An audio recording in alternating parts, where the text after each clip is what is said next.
এবার দেখা যাচ্ছে?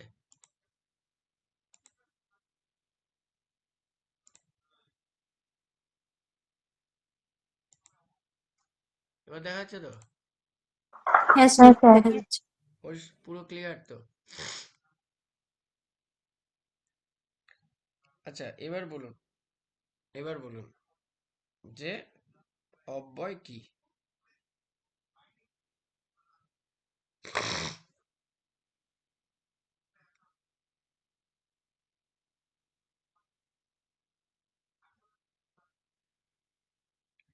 বলুন, অব্যয় কি?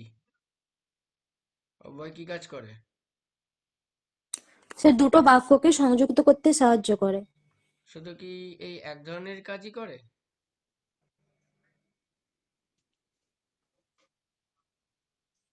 না স্যার, আরো আছে। দেখুন, তাহলে আমরা অব্যয় দিয়ে শুরু করি আজকে। খুব ভালো করে দেখবেন, অব্যয় কিন্তু ভুল হয়। অব্যয়টা একটু গন্ডগোলের একটা পদ, মানে পদের মধ্যে একটু গন্ডগোলের জায়গা হচ্ছে অব্যয়।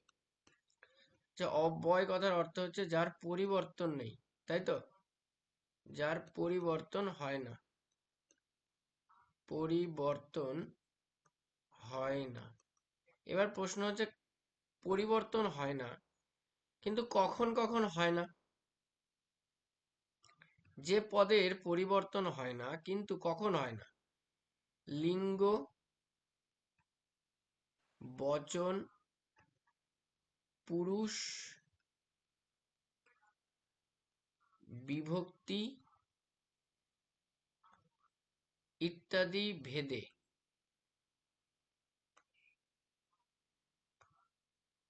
পরিবর্তন হয় না।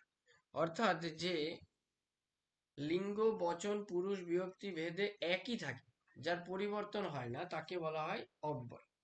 তাহলে অব্যয় কথার অর্থ হচ্ছে এটাই।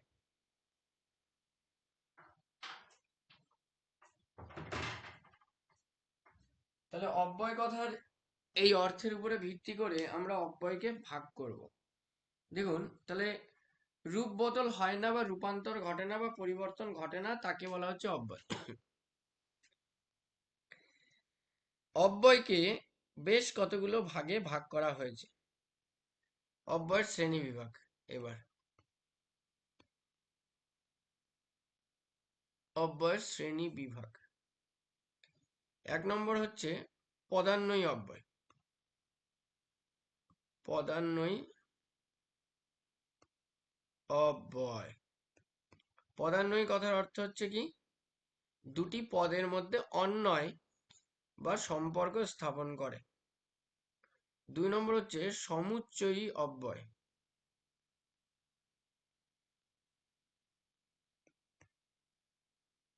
3 নম্বর হচ্ছে অনন্যই অব্যয়।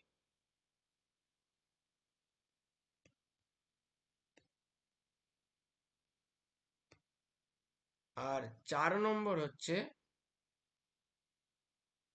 ধন্যাত্মক অব্যয়। ধন্যাত্মক অব্যয়। এই 4টে হচ্ছে অব্যয়ের শ্রেণীবিভাগ: পদান্বয়ী, সমুচ্চয়ী, অনন্যই, ধন্যাত্মক। ঠিক আছে, এবার আমরা এক এক করে আলোচনা করব। পদান্বয়ী কথার অর্থ হচ্ছে পদের মধ্যে অন্বয় বা সম্বন্ধ স্থাপন করে। অর্থাৎ যদি আমরা সংজ্ঞা দিই, এর ডেফিনেশন দিই, তাহলে বলতে পারি কি, যে অব্যয় বা যে সকল অব্যয় বাক্যের মধ্যস্থ এক পদের সঙ্গে অপর একটি পদের সম্পর্ক স্থাপন করে তাকে বলা হয় পদান্বয়ী অব্যয়। যেমন একটা উদাহরণ দিই, মনে করুন এই লাইনটা হয়তো আপনারা শুনেছেন, দুঃখ বিনা সুখ লাভ হয় কি মোহিতে।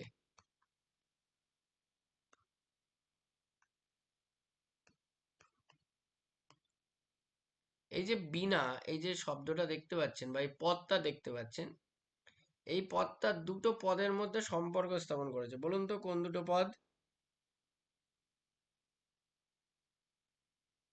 দুঃখ আর সুখ। সুখ আর দুঃখ। হ্যাঁ, দুঃখ আর সুখ। বা সুখ দুঃখ যাই হোক। এবার আমি যদি বিনাটাকে তুলে দিই তাহলে আর কোনো অর্থ পাবেন? না। তাহলে পদান্বয়ী অব্যয়কে যদি বাক্য থেকে তুলে দেওয়া হয় তাহলে বাক্যের যে অর্থগত যে সংস্থাপন সেটা নষ্ট হয়ে যায়, অর্থাৎ অর্থ আর থাকে না। কি বললাম, বোঝা গেল? অর্থ থাকে না। অর্থাৎ আপনারা ইংরেজিতে যেটাকে বলেন কনজাংশন, পদান্বয়ী অব্যয়কে ইংরেজিতে কনজাংশন বলে। কনজাংশন তুলে দিলে আর কিন্তু বাক্যটির অর্থ থাকে না। ঠিক তেমনি ভাবে পদান্বয়ী অব্যয়কে যদি তুলে দেওয়া হয় তাহলে দুটি পদের মধ্যে যে সম্পর্ক থাকার কথা ছিল সেটা কিন্তু নষ্ট হয়ে যায়। দেখুন, পদান্বয়ী অব্যয়ের কিছু শ্রেণী বিভাগ আছে, ভয় পাওয়ার কিছু নেই। মানে যে চারটে অব্যয় বলেছি তার মোটামুটি 3 ভাগেরই কিছু আরো শ্রেণী বিভাগ আছে, মানে উপবিভাগ আছে। যেমন আমরা পদান্বয়ী অব্যয়ের ক্ষেত্রে বলতে পারি 1 নম্বর এর ভাগ, পদান্বয়ী অব্যয়ের ভাগ সেটা হচ্ছে ব্যতিরেকাত্মক, বয়জাবলা তয়হস্যি ব্যতিরেকাত্মক পদান্বয়ী, ব্যতিরেকাত্মক পদান্বয়ী। আচ্ছা, ব্যতিরেক কথার অর্থ কি? ছাড়া, ছাড়া বা ব্যতীত, ছাড়া বা ব্যতীত এই অর্থ বোঝালে ব্যতিরেকাত্মক অব্যয় হয়। মনে রাখবেন, ব্যতিরেকাত্মক অব্যয় পদান্বয়ীর মধ্যে হবে। আরো একটা ক্ষেত্রে যাবে, দেখুন, পদান্বয়ী অব্যয় মনে রাখবেন দুটো পদের মধ্যে সম্পর্ক স্থাপন করে, দুটো বাক্যের মধ্যে নয়। খুব ভালো করে মাথার মধ্যে রাখবেন কথাটা, কারণ পদান্বয়ী অব্যয় এবং সমুচ্চয়ী অব্যয় এই দুটো অব্যয়ের ক্ষেত্রে কিন্তু একই রকমের কিছু উদাহরণ আপনারা পাবেন। সুতরাং সেটা গুলিয়ে যাওয়ার সম্ভাবনা আছে। আমি ব্যাখ্যা দিয়ে পরে বলবো উদাহরণ যখন আমরা দেখব। কিন্তু মনে রাখবেন, পদান্বয়ী অব্যয়ের নামের মধ্যে উত্তর লুকিয়ে আছে, দুটি পদের মধ্যে সম্পর্ক স্থাপন করা। যেমন আপনি এই আপনাদেরকে আমি প্রথম যে বাক্যটা লিখে দেখালাম এখানে, যে দুঃখ বিনা সুখ লাভ হয় কি মহিতে, এই বাক্যটার বিনা কথাটার অর্থ কি? ছাড়া। ছাড়া। তাহলে ছাড়া মানে কি? ব্যতীত, মানে এটাকে ছাড়া অন্যটা সম্ভব নয়, এরকম অর্থে বোঝাচ্ছে, তাই না? হ্যাঁ স্যার। তাহলে বলুন তো, এই যে অব্যয়টা এখানে দেওয়া হয়েছে, এই বিনাটা, এটা তাহলে কিসের মধ্যে পড়বে? এই ব্যতিরেকাত্মকের মধ্যে পড়বে না? হ্যাঁ স্যার। হুম। এবার এটাকে আমরা পদান্বয়ী কেন বলেছিলাম মনে আছে তো? কারণ এটা একটা পদ, এটা একটা পদ, দুটো পদের মধ্যে সম্পর্ক তৈরি করেছে, তাই তো এটা পদান্বয়ী, নাকি? হ্যাঁ স্যার। হ্যাঁ স্যার। যেমন আমি আরেকটা উদাহরণ দিচ্ছি, ভালো করে বুঝবেন, হ্যাঁ? বুঝার উপরেই সব নির্ভর করছে। বিনে স্বদেশী ভাষা,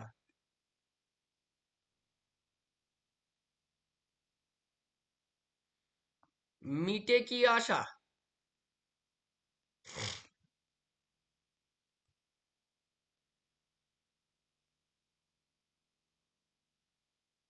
এই যে বাক্যটা আমি লিখলাম, যে বিনে স্বদেশী ভাষা মিটে কি আশা, এই বাক্যটাকে যদি আহ আপনারা একটু ঘুরিয়ে নেন, গদ্যের আকারে নেন, এটা তো কবিতার আকারে আছে, গদ্যের আকারে করেন তাহলে কেমন হবে?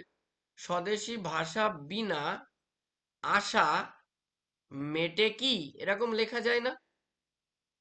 স্বদেশী ভাষা বিনা আশা মেটে কি, এরকম বলা যায় তো? হ্যাঁ স্যার। তাহলে ভালো করে যদি লক্ষ্য করেন, এটা যদি বুঝতে পারেন, তাহলে দেখবেন এটা 1 নম্বর পদ আর এই আশাটা হচ্ছে 2 নম্বর পদ। এই দুটো পদের মধ্যে সম্পর্ক করে রক্ষা করলো বিনে। বিনে। তাহলে এটা কি জাতীয় অব্যয়? ব্যতিরেকাত্মক ব্যতিরেক। পদান্বয়ী অব্যয়, ব্যতিরেকাত্মক পদান্বয়ী অব্যয়। যেমন আমি আরো একটা উদাহরণ দিচ্ছি, দেখবেন যে যত্ন ছাড়া, এটা তো পরিষ্কার বোঝা যাচ্ছে, যত্ন ছাড়া রত্ন পাওয়া দুষ্কর।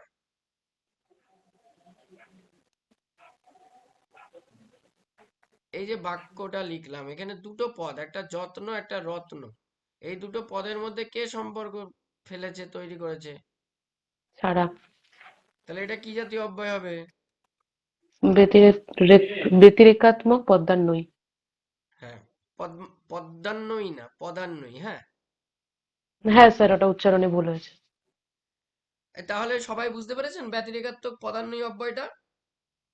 হ্যাঁ স্যার। হ্যাঁ স্যার। কি বললাম তাহলে, পরিষ্কার তো একদম?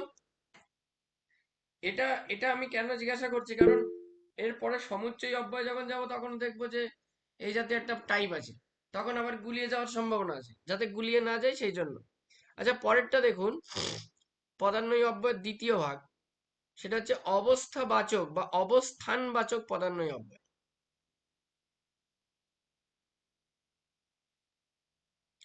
তাহলে নামের মধ্যেই তো অর্থ লুকিয়ে আছে। কি বোঝাবে, যে পদান্বয়ী অব্যয় দিয়ে কি বোঝাবে? অবস্থান বোঝাবে। অবস্থান। অবস্থান বোঝাবে। তাহলে যে পদান্বয়ী অব্যয় দিয়ে অবস্থান বোঝাবে তাকে কি বলে?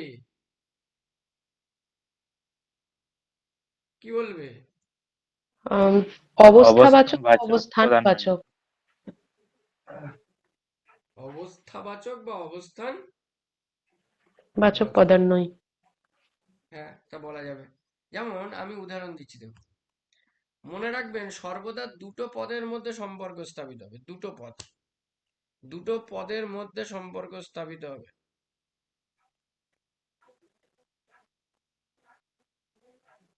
দেখুন উদাহরণটা দেখুন, আমি যদি বলি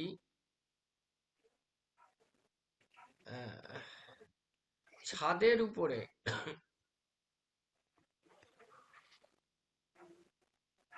চিলেকোঠা আছে,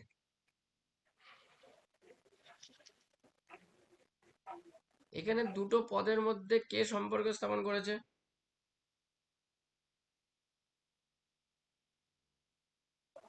উপরে। হ্যাঁ, ঠিক, উপরে। কোন দুটো পদের মধ্যে সম্পর্ক স্থাপন করেছে? ছাদ আর চিলেকোঠা। ছাদও চিলেকোঠা। ছাদ আর চিলেকোঠা। চিলেকোঠা। চিলেকোঠা, ঠিক। এরকম আপনারা একটা বাক্য বলতে পারবেন, যেটা আমি বলে দিচ্ছি কিরকম হতে পারে? সামনে পেছনে উপরে নিচে বাইরে ভেতরে দক্ষিণে, মানে ডানে বামে, এরকম শব্দগুলো সবই হচ্ছে এই অবস্থানবাচক পদান্বয়ী অব্যয়। তো এরকম দিয়ে কিছু একটা বাক্য বলুন না, শুনি।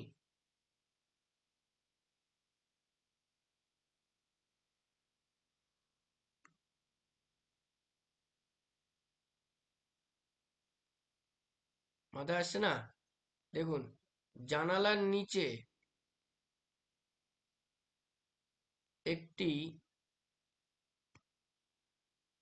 পুকুর আছে।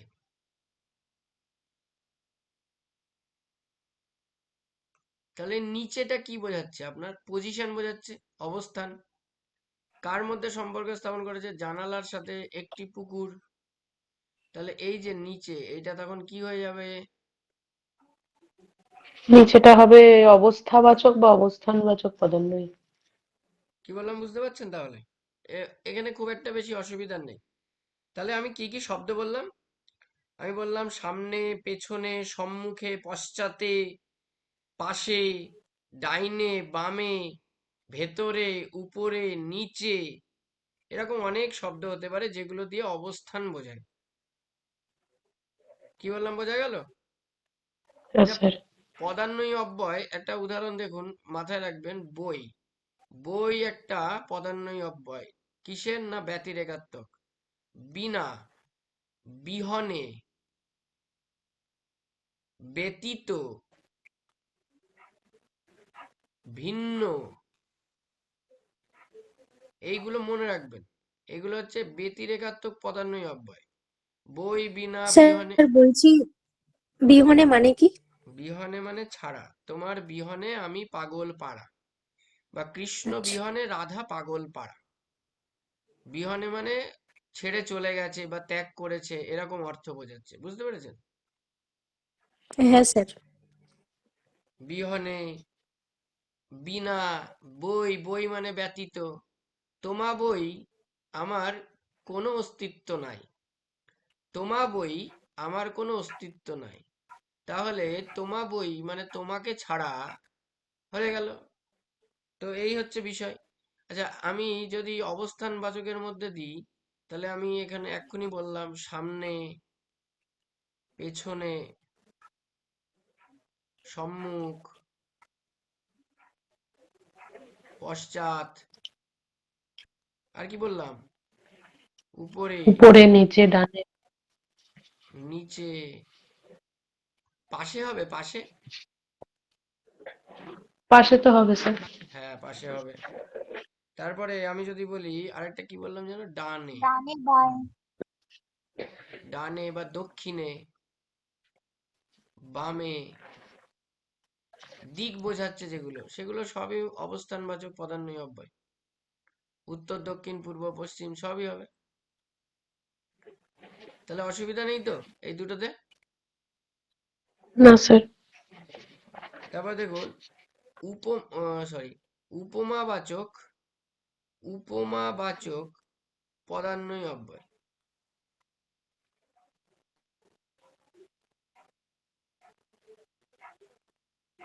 উপমাবাচক, উপমা মানে কি? তুলনা। উপমা মানে কি? তুলনা। যেমন আমি যদি বলি সম, পারা, মতো, নিভ, তুল্য। নিভো মানে কি স্যার? নিভ মানে মতো, সবই এখানে যা যা লিখলাম সব মতন অর্থেই বোঝায়। হেন, প্রায়, এগুলো সব সমান অর্থে মানে সম অর্থে বোঝায়। ন্যায় লিখেছি, ন্যায়, ন্যায় লিখিনি না, প্রায় লিখেছি, ন্যায়। এগুলো কিন্তু সব উপমাবাচক পদান্বয়ী অব্যয়। সম, পারা, মতো, নিভ, তুল্য, হেন, প্রায়, ন্যায়।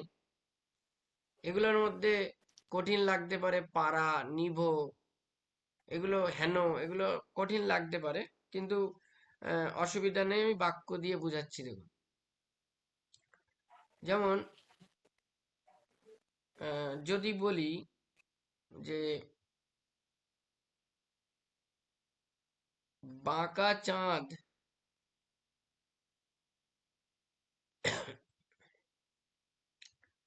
কাস্তের ন্যায়,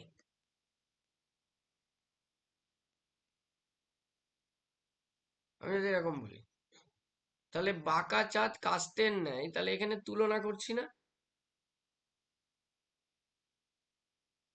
হ্যাঁ স্যার, ন্যায়টা হবে এখানে তাহলে। ন্যায় হবে, ন্যায়। ন্যায়টা হচ্ছে উপমাবাচক পদান্বয়ী অব্যয়।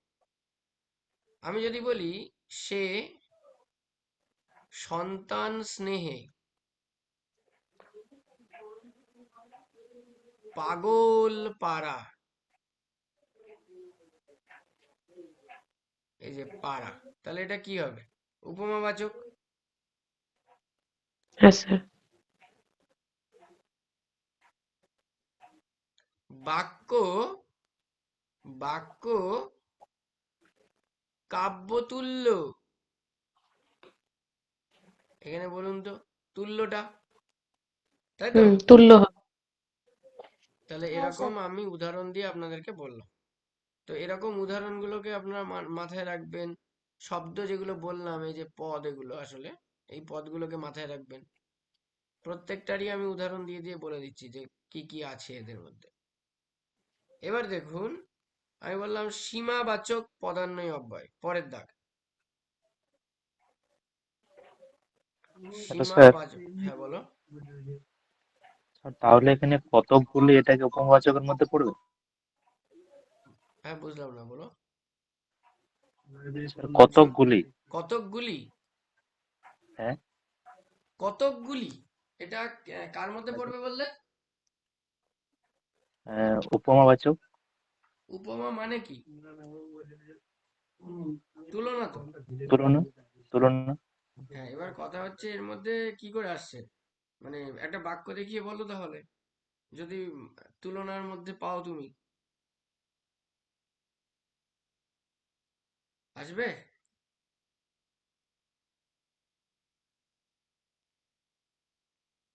বলো, আসবে?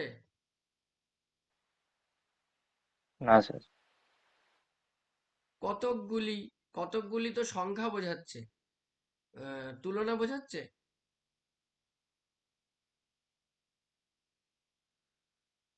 তুলনা বোঝাচ্ছে না তো, ভেবে বলতে হবে। দেখো, সীমাবাচক মানে হচ্ছে সীমানা বোঝাবে। সীমানা মানে কতদূর বিস্তৃত বা সীমানা, এই অর্থে পদান্বয়ী অব্যয় ব্যবহৃত হয়। যেমন আমরা বলি পর্যন্ত, অবধি, তক, তক, কাল তক। আমরা একটা হিন্দি শব্দই আমরা ব্যবহার করি না এরকম, তক। হ্যাঁ স্যার। সে বলে না হিন্দিতে অভি তক। হ্যাঁ স্যার। হ্যাঁ। বাংলায় তো ওরকম কোনো শব্দ নেই। না, কিন্তু এটা তো শুধু বাংলা নয়, বিদেশি অনেক শব্দও তো বাংলায় এসেছে, তাই না? যেমন আরবি শব্দ, ফার্সি শব্দ, হিন্দি শব্দ ইত্যাদি বিভিন্ন শব্দই তো বাংলা ভাষায় এসেছে। হ্যাঁ, কিন্তু আমি বলছি যে তাক কথাটা যেটা ওটা বাংলায় আমাদের সাধারণ কথাবার্তায় তো ইউজ হ্যাঁ, হয় হ্যাঁ, না, আমরা হ্যাঁ। হিন্দি বললে মানে ইউজ হয়। সাধারণ কথাবার্তায় ব্যবহার হয় না, কিন্তু আমরা বাংলাতে ব্যবহার করতেই পারি। কারণ অনেক সময় কবি সাহিত্যিকরাও সেই ভাষা ব্যবহার করছেন তো, বা করেছেন। হুম। তাহলে পর্যন্ত, অবধি, ত্বক, থেকে, পেরিয়ে, পেরিয়ে। আমি যদি বলি মাঠ পেরিয়ে তার বাড়ি, মাঠ পেরিয়ে তার বাড়ি, তাহলে তার বাড়ি কোথায়? না মাঠ পেরিয়ে। এবারে মাঠের সীমানা অতিক্রম করে তার বাড়ি, তাহলে সীমাবাচক পদান্বয়ী অব্যয় এগুলো আসছে। হ্যাঁ স্যার। যেমন একটা কবিতার লাইন আছে না রবীন্দ্রনাথের, সকাল থেকে পড়েছি যে মেলা। প্রশ্ন কবিতা। সকাল থেকে পড়েছি যে মেলা। তাহলে এই যে সীমানা বোঝাচ্ছে, তাহলে পড়ার কাজটা কখন থেকে হয়েছে, কোন সীমানা বা কোন সীমা থেকে হয়েছে? সকাল থেকে, তাই তো? হ্যাঁ। যদি বলি যে গলা পর্যন্ত খাওয়া উচিত নয়, এটা কি হবে? এক্সটেন্ড হচ্ছে, সীমা বোঝাচ্ছে। পর্যন্ত হবে তাহলে। এরকম, এরকম আসবে, এরকম উদাহরণগুলো আসবে। এইগুলো একটু মাথায় রাখবেন। পর্যন্ত, অবধি, তক, থেকে, পেরিয়ে, এটা সীমাবাচক।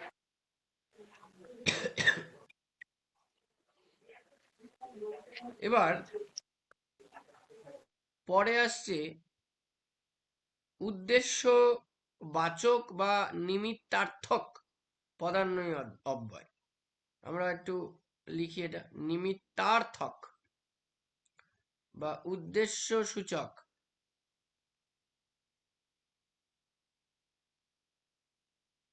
পদান্বয়ী অব্যয়। যেমন আমরা যদি বলি উদ্দেশ্য বোঝাচ্ছে, বা নিমিত্ত বোঝাচ্ছে, মানে কি জন্য। আমরা অনেক সময় বলি না কি জন্য। যেমন দেখুন, সে জলের জন্য, জন্য অনেক জায়গায় ঘুরেছে। অনেক স্থানে বা অনেক জায়গায়, অনেক স্থানে লিখি, অনেক স্থানে ঘুরেছে। তাহলে এই যে জন্য, মানে অনেক স্থানে ঘোরার কারণটা কি? কারণ, নিমিত্তার্থক বা উদ্দেশ্য। কি উদ্দেশ্য? জন্য, জলের জন্য। তাহলে জন্য এটা হচ্ছে একটা নিমিত্তার্থক বা উদ্দেশ্য সূচক অব্যয়। এরকম বেশ কিছু অব্যয় আছে, যেমন জন্য আছে, মনে করুন বাবদ আছে, বয়াকার বদ, বাবদ, এটা বাংলা শব্দ নয়, বিদেশি শব্দ। যেমন নিমিত্ত আছে, যেমন উদ্দেশ্য আছে,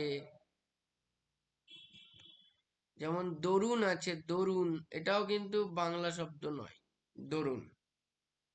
তো এইগুলো একটু মাথায় রাখবেন, জন্য, বাবদ, নিমিত্ত, উদ্দেশ্য, দরুন, এগুলো থাকলে সেটা হয়ে যাবে নিমিত্তার্থক পদান্বয়ী অব্যয়। তাহলে পদান্বয়ী অব্যয়ের কটা ভাগ পেলাম এখনো পর্যন্ত? 5টা। 5টা। তাহলে এই 5টা ভাগ একবার একটু চোখ বুলিয়ে নিন তো। এই নেন, বলুন, দেখে নিন। দেখা হয়ে গেলে বলবেন, নিচে নামিয়ে দেবো।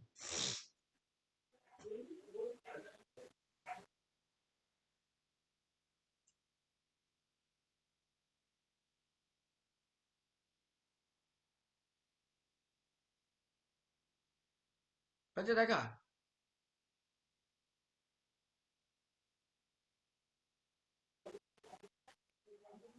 হ্যাঁ স্যার, উপরেরটা হয়ে গেছে। দেখুন এগুলো উপমাবাচক পদান্বয়ী অব্যয়। অসুবিধা হলে জিজ্ঞেস করে নেবেন, যদি প্রবলেম থাকে অবশ্যই জিজ্ঞাসা করবেন।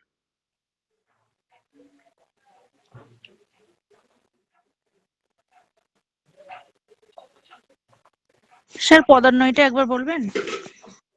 কোন পদান্বয়ী? টোটালটা? না না, ওই প্রথমে যে পদান্বয়ী অব্যয় আছে সেটা, ওর প্রথমেরটা আমি একটু শোনা হয়নি আর কি। পদান্বয়ী অব্যয় কাকে বলে? যে অব্যয় দুটি পদের মধ্যে সম্পর্ক স্থাপন করে, বাক্য মধ্যস্থ দুটি পদের মধ্যে সমন্বয় সাধন করে, তাকে বলা হয় পদান্বয়ী অব্যয়। ঠিক আছে? যে অব্যয় বাক্য মধ্যস্থ দুটি পদের মধ্যে সম্পর্ক বা অন্বয় স্থাপন করে তাকে পদান্বয়ী অব্যয় বলে। ঠিক আছে স্যার, থ্যাংক ইউ। নেক্সট, উপমাবাচক হয়ে গেল। সীমাবাচক পদান্বয়ী অব্যয়, আর এইটা দেখুন নিমিত্তার্থক।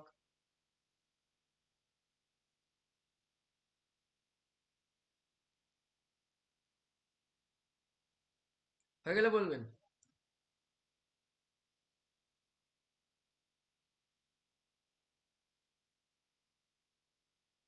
হয়েছে? অসুবিধা? সীমাবাচক নিমিত্তার্থক এদের মধ্যে সমস্যা? না স্যার। ঠিক আচ্ছা, আছে স্যার, ঠিক আছে। নিমিত্তার্থকের একটা উদাহরণ যদি দিতে বলি, একটা বাক্যের উদাহরণ দিয়ে। খাবার খোঁজার জন্য সে দৌড়ে দৌড়ে ঘুরেছে। হ্যাঁ, জন্য বাদ দিয়ে অন্য কিছু দিয়ে বলুন যদি পারেন।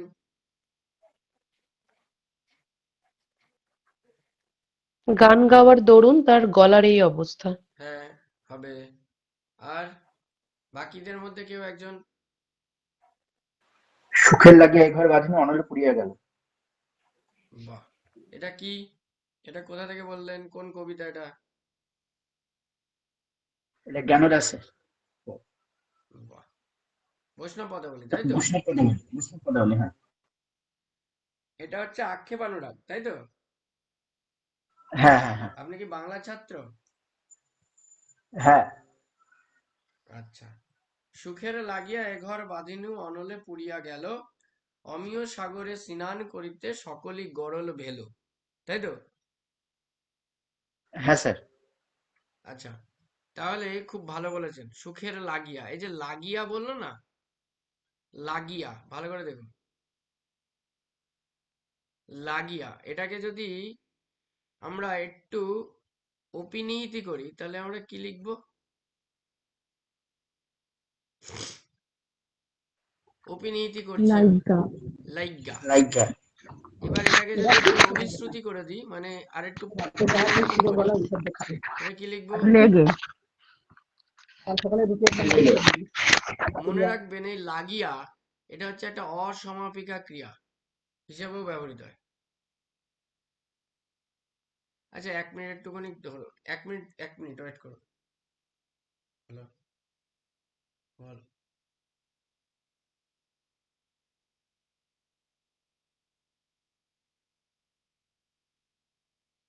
এত লেট হবে কেন? এত লেট হবে কেন?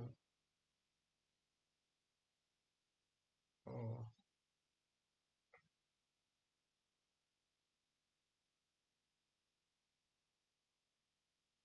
ঠিক আছে, তুই আয়, আমি দেখছি, একটু পিছিয়ে দিচ্ছি।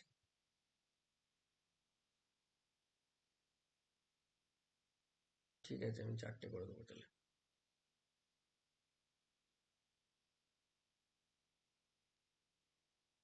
ঠিক আছে। হুম। আচ্ছা, তাহলে আমরা যেটা বললাম লাগিয়া, লাগিয়া থেকে লাইগা থেকে লেগে, আপনারা এখনো হয়তো এটা বুঝতে পারবেন না অনেকে। যাই হোক, বোঝার খুব একটা দরকার নেই, মনে রাখবেন এই যে ইয়া, লাগ যোগ ইয়া, ইয়া, এই ইয়া থাকলে অসমাপিকা ক্রিয়া হয়। জাস্ট এটুকু বললাম। তো সুখের লাগিয়া এ ঘর বাঁধিনু অনলে পুড়িয়া গেল, এই লাগিয়া কথার অর্থ হচ্ছে জন্য। জন্য অ্যাকচুয়ালি এর অর্থটা হচ্ছে জন্য, কিন্তু লাগিয়া আহ, এখানে দেখাচ্ছে অব্যয়, কিন্তু গঠনগত দিক থেকে এটা একটা অসমাপিকা ক্রিয়া, গঠনগত দিক থেকে। যাই হোক, এটা এখন মাথায় আনবেন না বেশি, জাস্ট আমি বললাম। তো নিমিত্তার্থক বা উদ্দেশ্য সূচক পদান্বয়ী অব্যয়ের উদাহরণগুলো মাথায় রাখুন। এবার তাহলে পদান্বয়ী অব্যয় সম্পর্কে আর কারো সমস্যা নেই তো? না স্যার। আচ্ছা, এবার পরেরটা কি ছিল যেন, মনে আছে? সমুচ্চয়। সমুচ্চয়ী। সমুচ্চয়ী মানে কি? সমুচ্চয়ী অব্যয়েরই আর একটা নাম হচ্ছে সংযোজক অব্যয়, বা এর আর একটা নাম আমরা বলতে পারি, একটু লিখেই দিই অবলিক দিয়ে, বাক্যান্বয়ী অব্যয়। এইবার একটু ভালো করে বুঝতে পারছেন আশা করি। পদান্বয়ী অব্যয়টা যেটা বুঝলেন যে পদে পদে মিলন, তাহলে বাক্যান্বয়ী অব্যয়টা কি হবে? বাক্যে দুটো বাক্যে বাক্যের বাক্যে মধ্যে মিলন। মিলন। তাহলে কি হবে? বাক্যে বাক্যে মিলন, তাই তো? হ্যাঁ স্যার। হ্যাঁ, বাক্যে বাক্যে মিলন। তাহলে বাক্যে বাক্যে মিলন স্যার কি? সমুচ্চয়টাকে বাক্যান্বয়ী ছাড়া আরেকটা কি বললেন? সংযোজক অব্যয়। সংযোজক অব্যয় বলে, বিয়োজক অব্যয় বলে, এর ভাগ আছে তো। আপনি এই আচ্ছা বাক্যান্বয়ীটাই মনে রাখুন, ঠিক আছে? সমুচ্চয়ী অথবা বাক্যান্বয়ী। আচ্ছা। দেখুন এর কিছু, তাহলে আমি আর সংজ্ঞাটা লিখছি না, আপনারা বুঝতে পেরেছেন যে অব্যয় দুটি বাক্যকে যুক্ত করে। আচ্ছা, আমি না একটুখানি ভুল বলেছিলাম, আমি ক্ষমা প্রার্থী, আগে আমি অতটা খেয়াল করিনি তখন। সেটা হচ্ছে, একটু বলে দিই, সেটা হচ্ছে এটাকে কনজাংশন বলবো না, এটাকে বলবো প্রিপোজিশন। আর এই সমুচ্চয়ী অব্যয় যেটা, এটাকে কনজাংশন বলবো।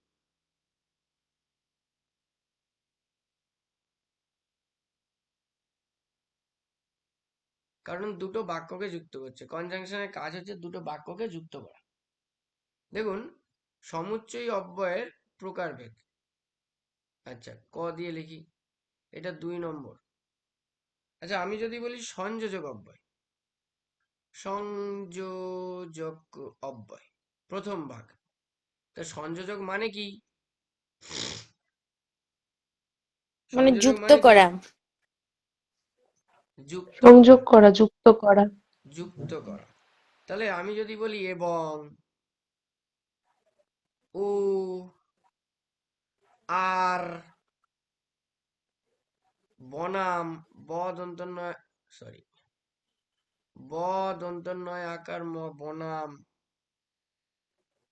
এই যে অব্যয়গুলো লিখলাম দেখুন তো, এবং, ও, আর, বনাম, এগুলো দিয়ে দুটো বাক্যকে যুক্ত করা হচ্ছে না? স্যার এগুলো দিয়ে তো শব্দও যুক্ত করা যায়।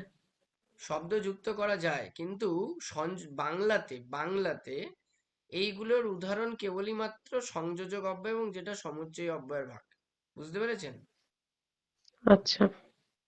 দেখুন, তুমি এবং আমি, তুমি এবং আমি এই দুটো পদকে আপনি যুক্ত করলেন, কিন্তু যখন এটাকে আপনি ভাঙবেন তখন আপনি তুমি দিয়ে যে বাক্যটা তৈরি হবে, মানে যে ভার্বটা রয়েছে ওখানে, ক্রিয়াপদটা, সেটাকে লিখলেন।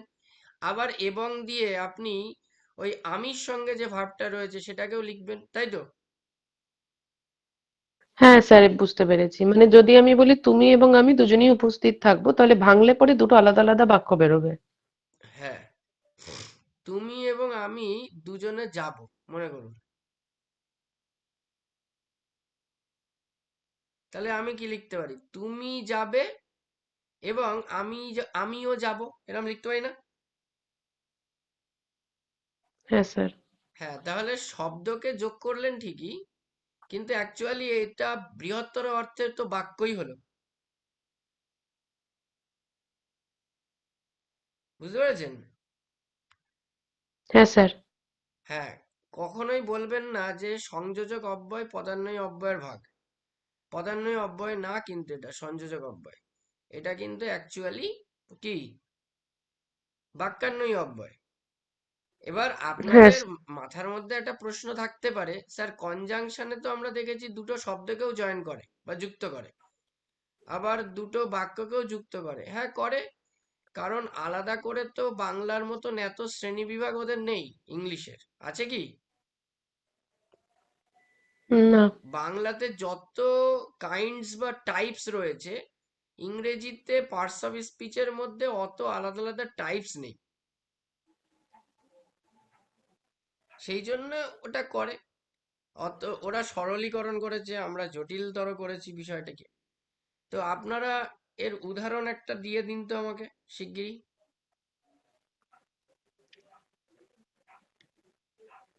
স্যার, সংযোজক অব্যয়ের মধ্যে কি এবং ও আর বনাম বাদে অন্য কিছু আসবে?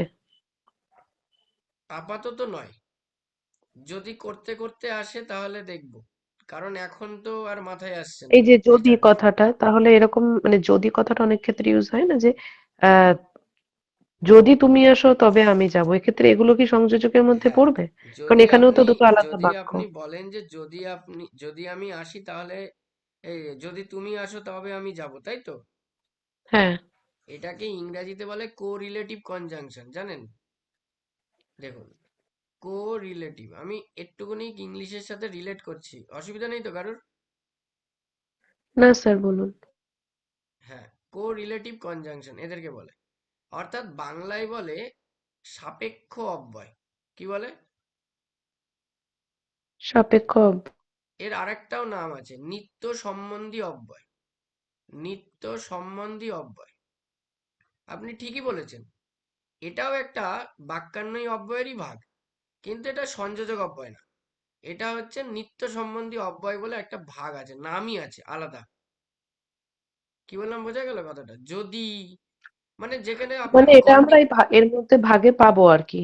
মানে আপনি বাক্যান্বয়ী অব্যয়ের ভাগে পাবেন, কিন্তু হ্যাঁ সংযোজক হ্যাঁ, অব্যয় যেটা, সেটা এটা নয়, সেটা আলাদা। নয়, সেটা নয়, আচ্ছা। যখন আপনি কন্ডিশনাল সেন্টেন্স বলবেন, শর্ত সাপেক্ষ বাক্য, তখন আপনাকে যে অব্যয় ব্যবহার করতে হয় সেটা বাক্যান্বয়ী অব্যয়েরই একটি ভাগ, নিত্য সম্বন্ধী অব্যয়। আচ্ছা। আচ্ছা, এবার আরেকটা উদাহরণ দিন, যেখানে সংযোজক অব্যয়কে আমরা ব্যাখ্যা করছি বা বোঝাচ্ছি। যেমন আমরা বলতে পারি না ভারত বনাম পাকিস্তানের খেলা হবে। হ্যাঁ স্যার। ভারত বনাম পাকিস্তানের খেলা হবে, এরকম। তো এখানে দেখুন, দুটো বাক্যকে কিন্তু যুক্ত করলাম, ভারত খেলবে এবং পাকিস্তান খেলবে। এই দুটোকে আমরা যদি একসাথে করে দিই তাহলে বলতে পারি ভারত বনাম পাকিস্তানের খেলা হবে, তাই তো? হুম। হ্যাঁ স্যার। হ্যাঁ, তাহলে সংযোজক অব্যয়টা গেল। এবার বাক্যান্বয়ী অব্যয় দ্বিতীয় ভাগ হচ্ছে, আপনি যেমন সংযোগ করলেন তেমন বিয়োজকও করতে হবে। তাহলে বিয়োজক অব্যয়,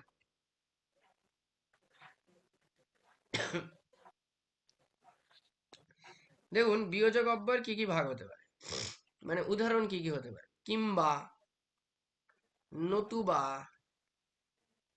না হয়, বা, অথবা, নইলে,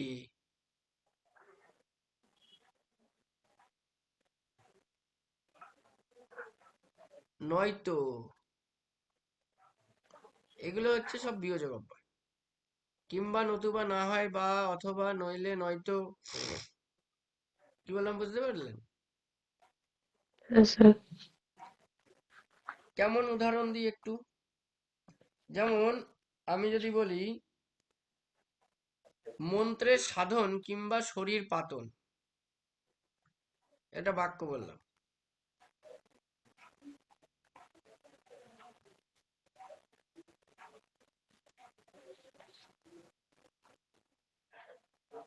মন্ত্রের সাধন কিংবা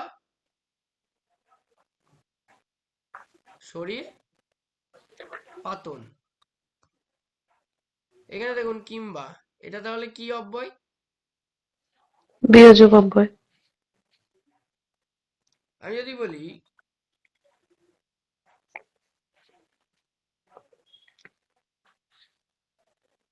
আমি যদি বলি কি বলা যেতে পারে,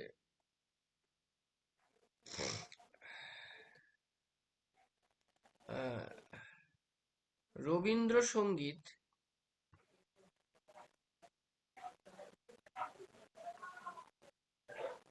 গাইবে নতুবা নজরুল গীতি গাইবে।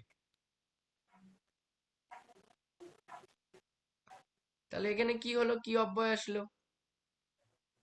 নতুবাটা হবে এখানে বিয়োজক অব্যয়। হ্যাঁ, তাহলে বিয়োজক অব্যয় কিন্তু মোটামুটি বুঝতে পারলেন তো? হ্যাঁ স্যার। এইবার দেখুন সেই বহু প্রতীক্ষিত সেই অব্যয়টা, যেটাকে আমি একটু আগেই বলেছিলাম সতর্ক থাকবেন, দুটো ক্ষেত্রেই আছে। কি লিখলাম? ব্যতিরেকাত্মক আগেরটাতেও তো ছিল যেটা। হ্যাঁ, কিন্তু আগেরটা আমি একটা ট্রিক বলেছিলাম, সেটা হচ্ছে দুটো পদের মধ্যে থাকবে, বলেছিলাম। এটা বাক্যের মধ্যে। হ্যাঁ, এটা বাক্যের মধ্যে থাকবে, একটু বুঝতে হবে, একটু বুঝে নিয়ে করতে হবে। মানে দেখতে হবে বাক্যটা যে বাক্যের মধ্যে আছে না শব্দের মধ্যে আছে বা পদের মধ্যে আছে। যেমন আমি যদি বলি কি বলা যেতে পারে, ভালো করে দেখুন।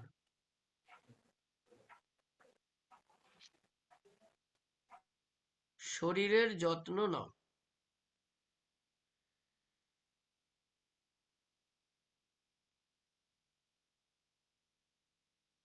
না হলে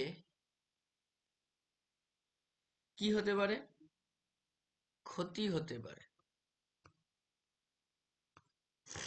এখানে দেখুন, আপনি এটা ভাবছেন যে এটা তো বিয়োজকও হতে পারে, ভাবছেন না?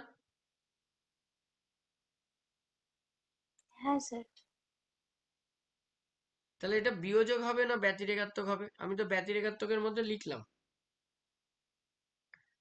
কি হতে পারে? শরীরের যত্ন নাও, না হলে ক্ষতি হবে। ব্যতিরেকাত্মক। ব্যতিরেকাত্মক তো মেনলি ওই আপনার ধরুন বিনা বিহনে ব্যতীত গুলো হয়।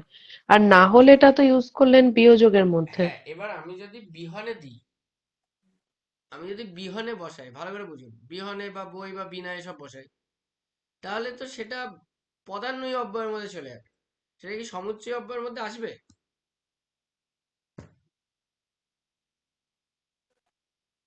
মানে আসবে কি? দুটো পদের মধ্যে হবে তখন সেটা। হ্যাঁ, কারণ আপনি বিহনে দিয়ে একটি বাক্য বলুন তো যেখানে দুটো শব্দের মধ্যে আছে, পারবেন না, মানে খুঁজে পাওয়া খুব দুষ্কর ব্যাপার।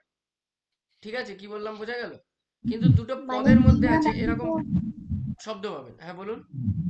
বিনা ব্যতীত এই শব্দগুলো মানে এই অব্যয়গুলো বাক্যের ক্ষেত্রে ব্যবহার করা যায় না। হ্যাঁ, সাধারণত যায় না, কারণ তৈরি করতে গেলে অনেক মানে অনেক অসুবিধার সৃষ্টি হয় বা বাক্য গঠন করা যায় না, সাধারণত হয় না। এবার তাহলে আমি কি বসাবো? তাহলে আমি বসাবো নচেত, নচেত বা নইলে বা না হলে বা যদি না। আমি যদি বলি যদি না দিয়ে একটা বাক্য বলছি, দেখুন ভালো করে শুনুন, দেখবেন। আহ আমাদের কপাল মন্দ, আমাদের কপাল মন্দ,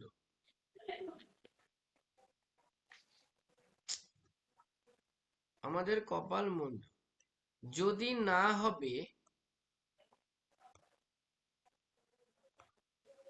তাহলে চাকরি চলে যায় কিভাবে, বা চাকরি চলে যাবে কেন, এরকম দিলাম। এবার দেখুন, আমাদের কপাল মন্দ যদি না হবে, এই যে যদি না, যদি না মানে কি? ছাড়া। হুম তাহলে এই যে অংশটা লিখলাম, এটা দিয়ে কি বোঝাচ্ছে? ব্যতিরেকাত্মক অব্যয় বোঝাচ্ছে। কিন্তু হুম ব্যতিরেকাত্মক অব্যয় বোঝাচ্ছে, কিন্তু এটা কি পদান্বয়ী অব্যয় বোঝাচ্ছে নাকি সমুচ্চয়ী? সমুচ্চয়ী। কারণ এখানে এটা একটা অংশ, আর পরে আরেকটা বাক্য অংশ আছে, মানে দুটো বাক্য অংশ আছে। তাহলে দুটো বাক্য অংশ আছে, মাঝখানে যদি না আছে, তাহলে এটা সমুচ্চয়ী অব্যয় হবে, তাই না? স্যার একটা প্রশ্ন করব। বলুন। যে এক্সাম্পলটা দিলেন এটা নিয়ে বলছি না, আগেরটা ধরুন দেওয়া হলো পরীক্ষায় শরীরের যত্ন নাও না হলে ক্ষতি হতে পারে, এটা কি অব্যয়? তো এটা তো স্যার বিয়োজক অব্যয় না ব্যতিরেকাত্মক অব্যয়, সেখানে মানে বুঝতে পারবো না। এবার দেখুন, মানে যেহেতু না হলেটা আমি বিয়োজকের মধ্যেও পাচ্ছি ব্যতিরেকাত্মকেও পাচ্ছি। একটু একটু ভালো করে একটু গভীরভাবে ভাবুন তো। হ্যাঁ স্যার, ওইটা পদের সাথে হয় আর এটা বাক্যের সাথে তো হয়। না, ওখানে ওটা তো ওটা ডিফারেন্সটা ওটা বোঝা আলাদা যাচ্ছে। বিষয়, না, আমি না, বলে নি, শুনুন। বাক্যের সাথেই তো বিয়োজকটা আসছে, যেমন রবীন্দ্রনাথ গাইবেন নতুবা নজরুল গীতি গাইবেন, এটা যেমন এক্সাম্পল দিলেন, ওরকম ভাবে এক্সাম্পল দিয়ে তো নইলেটাও আসতে পারে, যেহেতু বিয়োজকে আপনি নইলেটাও এবার একবার এবার বললেন আমি একটু সেই বলি, হিসেবে। এবার একটু ভালো করে দুটো নইলে দুটো বাক্যকে একটু ভালো করে পর্যবেক্ষণ করুন। রবীন্দ্রসঙ্গীত গাইবে, না হলে নজরুল গীতি গাইবে, এরকম যদি আমি বলি, ভালো করে বুঝুন। রবীন্দ্রসঙ্গীত গাইবে, না হলে নজরুল গীতি গাইবে, এটা একটা অংশ দিলাম আমি। আমি এখানে নতুবা দিলাম না, সরি, এইখানে আমি নতুবা না হয় এখানে দিলাম না হলে, ভালো করে দেখুন। আর এখানে আমার না হলে আছে, দুটোতেই না হলে আছে। কিন্তু উপরের যে অংশটা, রবীন্দ্রসঙ্গীত গাইবে, না হলে নজরুল গীতি গাইবে, তার মানে দুটোর মধ্যে যে কোনো একটাকে বাছাই করে নিতে বলছে না? হ্যাঁ স্যার। হ্যাঁ কি না? হ্যাঁ স্যার। আর এই পরের বাক্যটা দেখুন তো, শরীরের যত্ন নাও, না হলে বা নইলে ক্ষতি হবে। এখানে কি শরীরের যত্ন নেওয়ার ক্ষতি হওয়ার যে কোনো দুটোর মধ্যে একটাকে বেছে নিতে হচ্ছে? না, কার্যকারণ একটা সম্পর্ক। রিলেশন বোঝাচ্ছে, কি মানে একটা সম্পর্ক সময় বোঝাচ্ছে? মানে কার্যকারণ শরীরের সম্পর্ক। যত্ন নেওয়ার কার্যকারণ সঙ্গে সম্পর্ক মানে প্রভেদ অর্থ বোঝাচ্ছে, পার্থক্য বা অভাব। অর্থাৎ শরীরের যত্ন না নিলে তার অভাবে ক্ষতি হবে, তাই তো? হ্যাঁ স্যার, এবার বুঝেছি। দেখুন, চোখ কান খোলা রেখে মাথার বুদ্ধিকে খাটাতে হবে। এবার আপনি বুঝতে পারলেন নয়, বুঝিয়ে দিলাম, এর পরে আর দ্বিতীয় দিন যেন আর কোনো ভুল না হয়, ঠিক আছে? তবেই আপনার শিক্ষাটা সম্পূর্ণ হবে। এই যে দুটো বাক্যের অংশকে, মানে দুটো বাক্যকে আমি ব্যাখ্যা করে বোঝালাম, বিষয়টা কি বুঝতে পারলেন? হ্যাঁ স্যার। আমি বললাম মন্ত্রের সাধন কিংবা শরীর পাতন, মানে কি? হয় তুমি মন্ত্রের সাধনা করো, না হলে শরীরের ক্ষতি করো, দুটোর মধ্যে একটা বেছে নাও, ঠিক কিনা বলুন? হ্যাঁ স্যার, এটা বিয়োজক হবে তাহলে। আর ব্যতিরেকাত্মকে আমি কি বললাম? দেখুন, আমাদের কপাল মন্দ যদি না হবে, তার মানে কি? এখানে একটা মানে এটা ছাড়া ওটা সম্ভব নয়, বা এরকম অর্থে বোঝাচ্ছে না? এটা হুম ছাড়া ওটা, এরকম অর্থে বোঝাচ্ছে না? হ্যাঁ স্যার। বুঝলেন না আগে ভালো করে বলুন, তারপরে আমি বলবো আবার।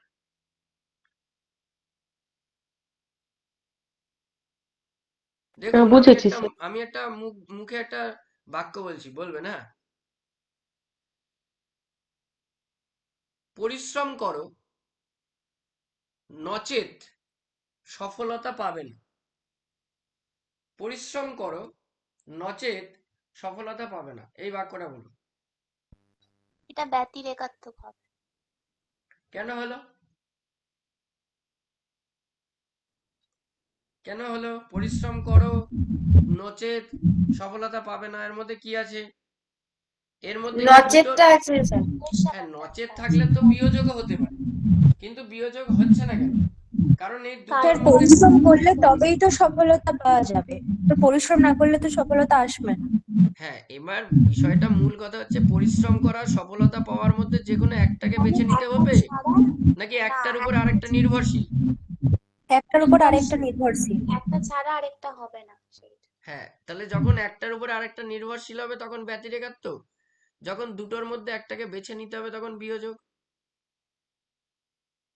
এই যে কথাগুলো বলছি না, এইগুলো যে মানে ভবিষ্যতে যাদের বাংলা সাবজেক্ট আছে তাদের যখন ইন্টারভিউতে ডাকবে আর কি, আপার প্রাইমারি বলুন বা, হ্যাঁ আপার প্রাইমারি বা প্রাইমারি বলুন, তাদের যে কি পরিমাণে লাভবান হবেন সেটা বুঝতে পারছেন না।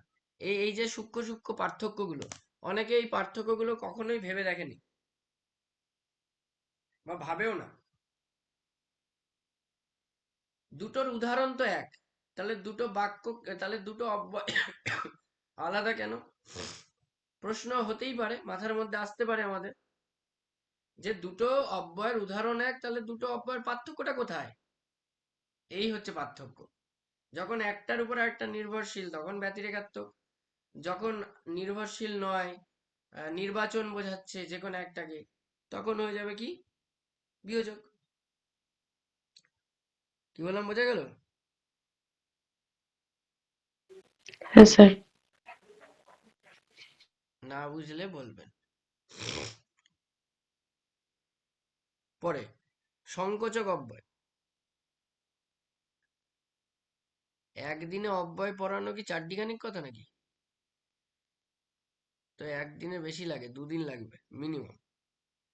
তো যাই হোক, সংকোচক অব্যয় কাকে বলে? সংকোচক অব্যয়ের আমি কিছু উদাহরণ দিচ্ছি আগে। মানে উদাহরণ বলতে আমি পদ বলছি কিছু, যেমন কিন্তু, বরং,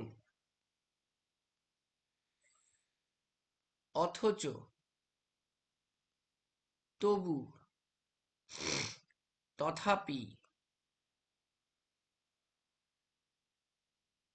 বরঞ্চ, আহ, পরন্তু,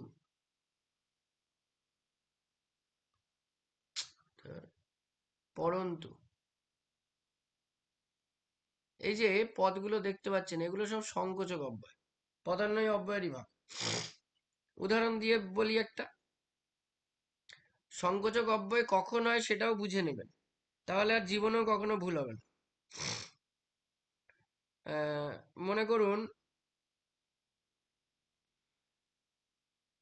সে সব জানে অথচ ভুল করে।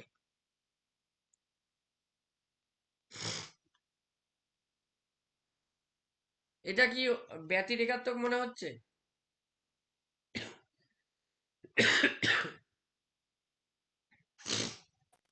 না, এটা তো ব্যতিরেকাত্মক নয়, এখানে তো বলা হয়েছিল ব্যতিরেকাত্মক যেটা বলেছিলেন সেটা হচ্ছে ওই নির্ভরশীল হতে হবে একটার উপর একটাকে। হ্যাঁ, কিন্তু এখানে কি নির্ভরশীলতা আছে? না, এখানে নেই। হ্যাঁ, তাহলে এখানে কি আছে? এখানে প্রশ্নটা হচ্ছে কি আছে, তাহলে সংকোচক অব্যয় কি আছে? অথচ হ্যাঁ, সে তো অবশ্যই আছে অথচ, কিন্তু সংকোচক অব্যয় আমি শুধু এই উদাহরণগুলো মুখস্থ করলেই হয়ে যাবে? যদি আমাকে বলে যে ম্যাডাম, আপনি বলুন তো সংকোচক অব্যয় আপনি বুঝবেন কি করে, শুধু উদাহরণ দেখে নয়, বিষয়টা ব্যাখ্যা করতে যদি বলে, তাহলে কি বলবেন?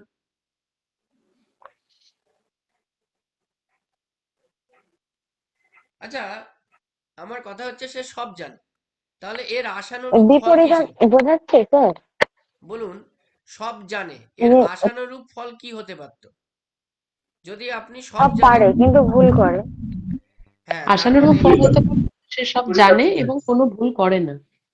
হ্যাঁ যদি এরকম হতো তাহলে কিন্তু সংকোচক হতো না।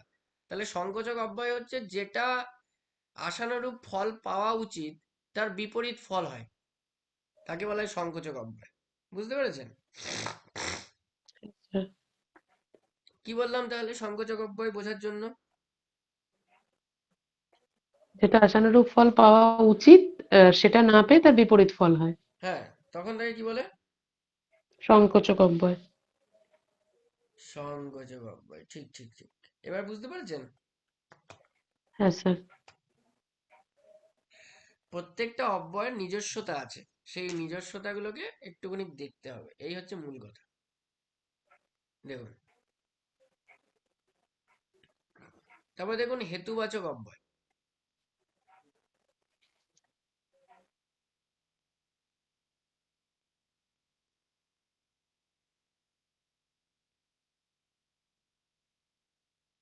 কি বলছে হেতুবাচক অব্যয়? হেতু মানে কি? কারণ। কারণ। আমরা মনে আছে সেই নিমিত্তার্থক পড়েছিলাম,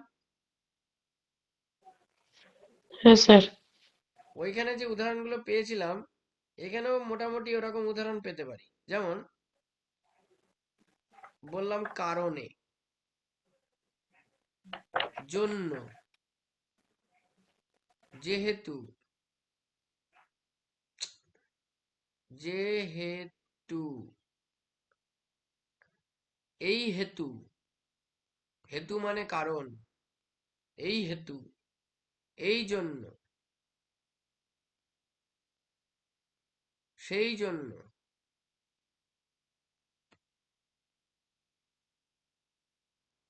বুঝতে পেরেছেন?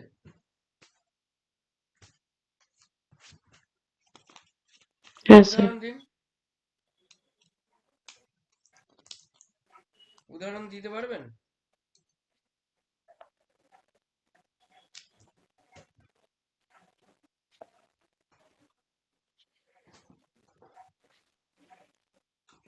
একটা উদাহরণ দিতে পারবেন? সে পরিশ্রম করেছে সেই জন্যই সে ভালো ফল করেছে। হ্যাঁ ঠিক, কারণ তো, কারণ, সেই জন্য সে ভালো ফল করেছে। যেমন আমি একটা উদাহরণ লিখছি, তিনি সবার প্রিয়, কারণ তিনি পরোপকারী। বলা যায়? হ্যাঁ স্যার। হ্যাঁ স্যার। কোনো কঠিন জায়গা এখানে নেই। আমি একটাই উদাহরণ দিলাম, যদি প্রয়োজন পড়ে আমাকে বলবেন, আমি আরো উদাহরণ দিয়ে দেবো। আর যদি বুঝতে পারেন তাহলে আমরা পরেরটায় যাই।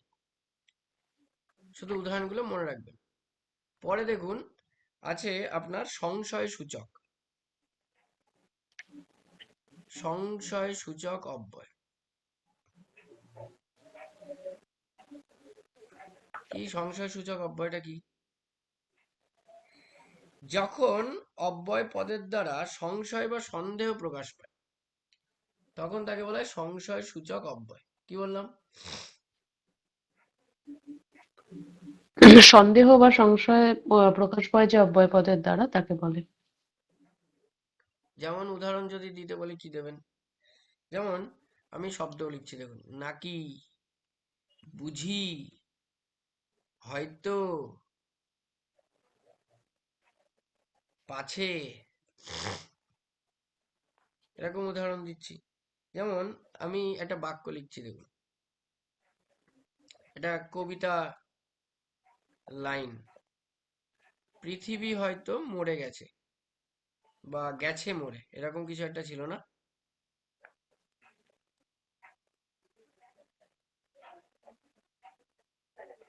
ওই এখানে যারা বাংলায় আছে, যারা পড়েছে আর কি, আই আরো বেঁধে বেঁধে থাকে। এই যে হ্যাঁ স্যার, হয়তো, শঙ্কর ঘোষের। হ্যাঁ, হয়তো, এই হয়তোটা দেখুন সংশয় প্রকাশ পাচ্ছে, মানে হয়তো মারা গেছে, এরকম একটা বিষয়। তিনি বুঝি, তিনি বুঝি আপনার আত্মীয়, তিনি বুঝি আপনার আত্মীয়, তাহলে এটা কি? সংশয় সূচক। এই যে বুঝি, এটা কি, কি প্রকাশ পাচ্ছে আপনার? সংশয় প্রকাশ পাচ্ছে। কি প্রকাশ পাচ্ছে? সংশয়। সংশয়। আচ্ছা, পাছে দিয়ে যদি আমরা বলি পাছে, পাছে মানে সন্দেহ প্রকাশ পাচ্ছে, একই কথা। পাছে সবাই খারাপ বলে, পাছে সবাই খারাপ বলে, তাই সে তাই সে ভুল করতে বা খারাপ কাজ করে না। এরকম লিখি, খারাপ কাজ করে না। এই যে বাক্যটা লিখলাম, এই বাক্যটার মধ্যে পাছে আছে। আর পরে আর একটা বাক্য লিখবো, সামনের দিকে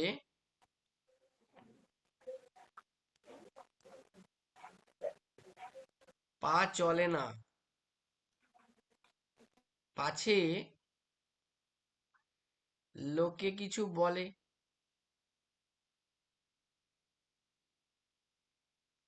এখানেও একটা পাছে আছে। এই দুটো তাহলে কি?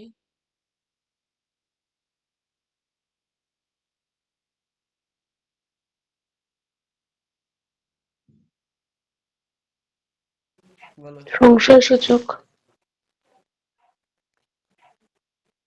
সংশয়সূচক। আর উপরেরটা? উপরেরটাই ভাবছি, ওখানে তো পাছে সবাই খারাপ বলে তাই সে খারাপ কাজ করে না, এখানে তো তাইটাও যুক্ত হয়েছে। হ্যাঁ, উপরেরটা ভাবছেন তো, উপরেরটা কিন্তু আর সংশয়সূচক হবে না। কেন বলুন তো? কারণ এখানে ও সিদ্ধান্ত নিয়েছে যে সে খারাপ কাজ করবে না, কারণ লোকে খারাপ বলতে পারে, তাই না? আচ্ছা আচ্ছা আচ্ছা, আর হ্যাঁ হ্যাঁ। নিচেরটা দেখুন, নিচেরটা সন্দেহ প্রকাশ পাচ্ছে, কিন্তু ওপরেরটা সিদ্ধান্ত প্রকাশ পাচ্ছে। কি প্রকাশ পাচ্ছে? আচ্ছা, উপরেরটা সিদ্ধান্ত প্রকাশ পাচ্ছে, নিচেরটা সংশয় প্রকাশ পাচ্ছে। হ্যাঁ, এটা বুঝতে হবে। পাছে সবাই খারাপ বলে, তাই সে খারাপ কাজ করে না। তাহলে লোকে খারাপ বলে বলেই সে খারাপ কাজ করে না, তাই তো? হ্যাঁ। আর নিচেরটা দেখুন, সামনের দিকে পা চলে না মানে সামনের দিকে যেতে চায় না, পাছে লোকে কিছু বলে। যদি লোক হুম। কিছু বলে, তাহলে এখানে সন্দেহ, উপরেরটাই কিন্তু সন্দেহ না। কি বললাম, বোঝা গেল? হ্যাঁ স্যার। খুবই ক্রুশিয়াল জায়গা, খুব ছোট্ট ছোট্ট পয়েন্ট, ছোট্ট ছোট্ট জায়গা, অথচ মানে গুলিয়ে দেওয়ার জন্য যথেষ্ট। স্যার আমার একটা কোয়েশ্চেন আছে। হ্যাঁ, হ্যাঁ, বলছি এই পৃথিবী হয়তো গেছে মরে বা তিনি বুঝি আপনার আত্মীয়, এগুলো তো মানে এখানে তো দুটো সেন্টেন্স নেই হ্যাঁ। যেটাকে যুক্ত করছে। প্রথমত হয়তোবা বুঝি এগুলো কোনো পদান্বয়ী অব্যয়ের মধ্যে পড়ছে না, কারণ পদান্বয়ী অব্যয়ের ভাগের মধ্যে তো সংশয়সূচক নেই। আছে? না না, নেই। নেই, প্রথম কথা। আর দ্বিতীয় কথা হচ্ছে, পৃথিবী হয়তো গেছে মরে, এইটাকে আপনি যদি ভাঙেন, দুটো বাক্য আকারে ভাঙেন, তাহলে ভাঙতে পারেন। দুটো বাক্যের আকারে যদি ভাঙেন তাহলে ভাঙতে পারেন। কিভাবে? পৃথিবী হয়তো গেছে মরে, তাহলে পৃথিবী মরে গেছে এটা কারা ভাবছে? আমরাই ভাবছি। তাহলে আমরা যদি সেরকম ভাবে লিখি, তাহলে কি বলতে পারি, কেমন ভাবে লিখতে পারি? আমরা ভেবেছিলাম বা আমরা ভাবি হয়তো পৃথিবী মরে গেছে বা গেছে মরে, বলতে পারি? হ্যাঁ স্যার। পারি বলতে? হ্যাঁ স্যার। হ্যাঁ, দেখুন, কিছুই না, জাস্ট এই বাক্যটাকে আমি আহ, জটিল বাক্যে নিয়ে চলে গেলাম, কমপ্লেক্স সেন্টেন্স করে দিলাম, কিচ্ছু করলাম না কিন্তু, জটিল বাক্যে নিয়ে গেলাম। দেখুন, এই এই ঘটনাটা ঘটলো, পৃথিবী হয়তো গেছে মরে, আমরা ভাবি পৃথিবী হয়তো গেছে মরে বা মরে গেছে, যাই হোক, ঘুরিয়ে দিন, অসুবিধা নেই। তাহলে এই যে হয়তো, তাহলে এই হয়তোটা এখানে কি আসছে?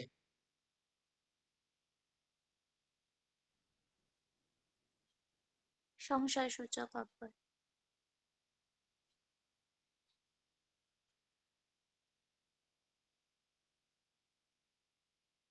বুঝতে পারছেন না পারছেন না? হ্যাঁ স্যার, বুঝেছি এবার। ভেবে ভেবে ভেবে বলুন, হ্যাঁ, ভেবে চিন্তে বলুন যে বুঝতে পেরেছেন কিনা।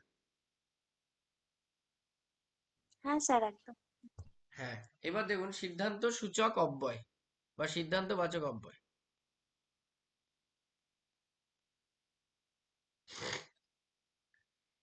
দেখুন কি আসছে।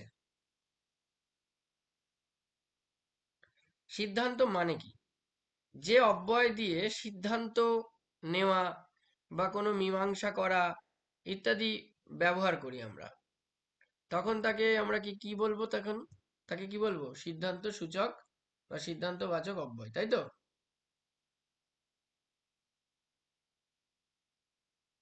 স্যার একবার বলুন না, একটু নেটওয়ার্ক ডিস্টার্ব হয়েছিল। আচ্ছা, যে অব্যয় দিয়ে বা যে বাক্যান্বয়ী অব্যয় দিয়ে সিদ্ধান্ত প্রকাশ করা বোঝায় বা মীমাংসা করা বোঝায়। যেমন আমি বললাম সুতরাং, সুতরাং, তাই। আমি বললাম অতএব।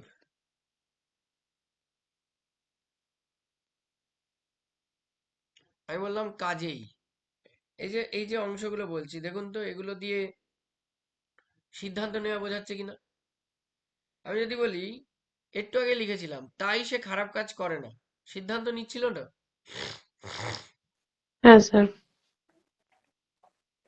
আমি যদি বলি ছেলেটি পড়াশোনায় খুব ভালো, সুতরাং পুরস্কার তার প্রাপ্য।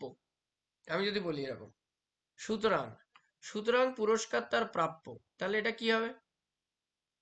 ছেলেটি পড়াশোনায় খুবই ভালো, সুতরাং পুরস্কার তার প্রাপ্য, তাহলে কি হবে?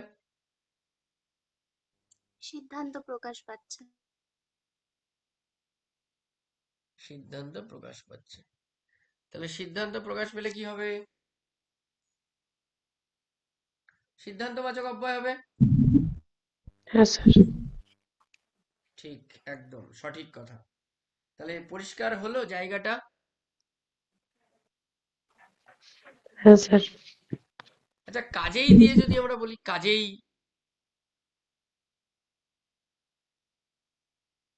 বাড়িতে ছোট্ট মেয়ে আছে বা ছোট্ট সন্তান আছে, কাজেই আমাকে তাড়াতাড়ি বাড়ি ফিরতে হবে, সিদ্ধান্ত নিয়েছি, তাই তো? হ্যাঁ স্যার। হ্যাঁ, বুঝতে পারছেন না পারছেন না? হ্যাঁ স্যার, বুঝেছি।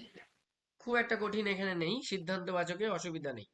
এবার লাস্ট যেটা আপনারা জিজ্ঞাসা করেছিলেন একজন, যে স্যার সংযোজক অব্যয়ের মধ্যে কি যদি টদি থাকবে? তা ওইটা আমি বলেছিলাম যে নিত্য সম্বন্ধী অব্যয় হয়। তো আমরা একটু দেখি নিত্য সম্বন্ধী অব্যয়।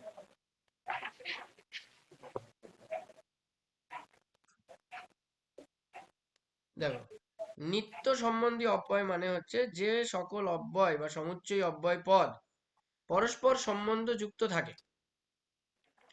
তাহলে যে সকল সমুচ্চয়ী অব্যয় পদ পরস্পর সম্বন্ধ যুক্ত থাকে তাকে কি বলে? পরস্পর সম্পর্ক যুক্ত থাকে, অর্থাৎ একটা শর্ত কাজ করে, কন্ডিশন, তখন তাকে বলা হয় নিত্য সম্বন্ধী অব্যয়। যেমন উদাহরণ যদি দিই, যে একটু আগেই বলেছিলেন যে যদি, যদি তোর ডাক শুনে কেউ না আসে,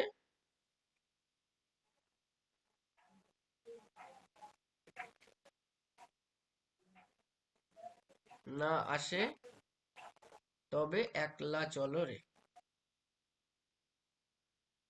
এইখানে কি আসছে? নিত্য সম্বন্ধী না?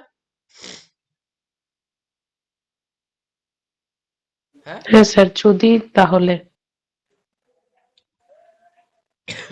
যদি বলি সে বরং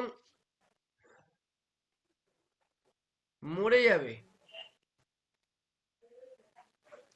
কিন্তু বা তবু, এরকম বললাম, মিথ্যে কথা বলবে না, তাহলে কি হচ্ছে? এটা সম্পর্ক তৈরি করছে। এখানে তাহলে কোন কোন দুটো হবে, মানে দুটো মানে আমি বলছি এই যে যেহেতু দাগিয়ে দিচ্ছি।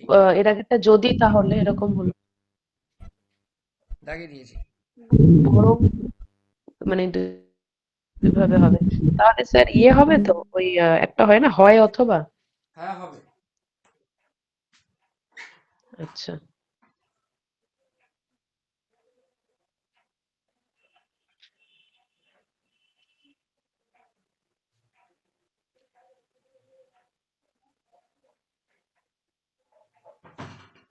তাহলে হয় আর অথবা দিয়ে যদি বলেন তাহলে কিভাবে বলবেন?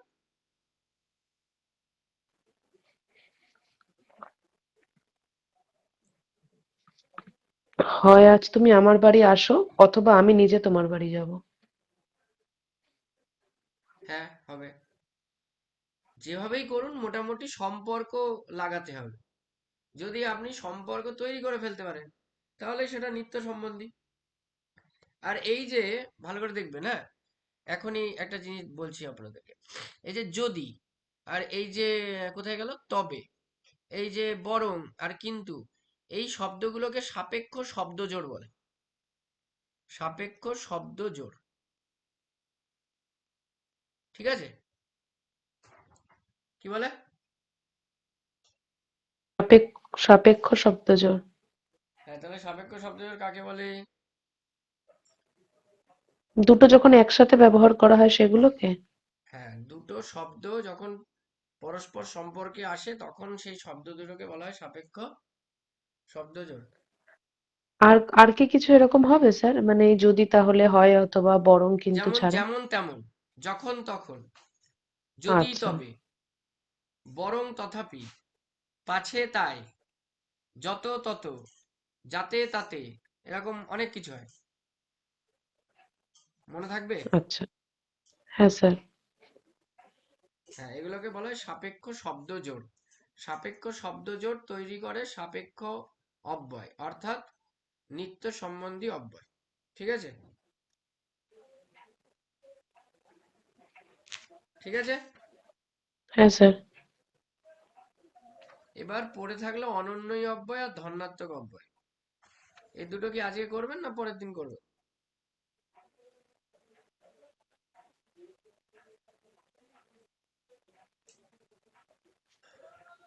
স্যার এগুলোর কি ভাগ আছে অনেকগুলো? হ্যাঁ, অনন্যই অব্যয়ের কয়েকটা ভাগ আছে, ধন্যাত্মকের নেই।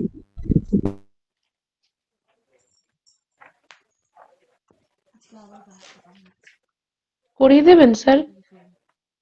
হ্যাঁ, বলুন। বলছি করিয়ে দেবেন, মানে যেহেতু ধরা হয়েছে অব্যয়টা তাই বলছি, যদি আপনি মনে করেন তাহলে যদি করিয়ে দেন। তাহলে যদি অব্যয়টা কমপ্লিট করে তাহলে আজকে আর ওই পেডাগজি করা যাবে না। বুঝতে পেরেছেন? তাহলে পেডাগজিটা পরের দিন করতে হবে। হ্যাঁ স্যার, মানে আমি বলছিলাম যেহেতু একবারে শুরু হয়েছে তাহলে বুঝতেও সুবিধা হয়, কোনো ডাউট থাকলে।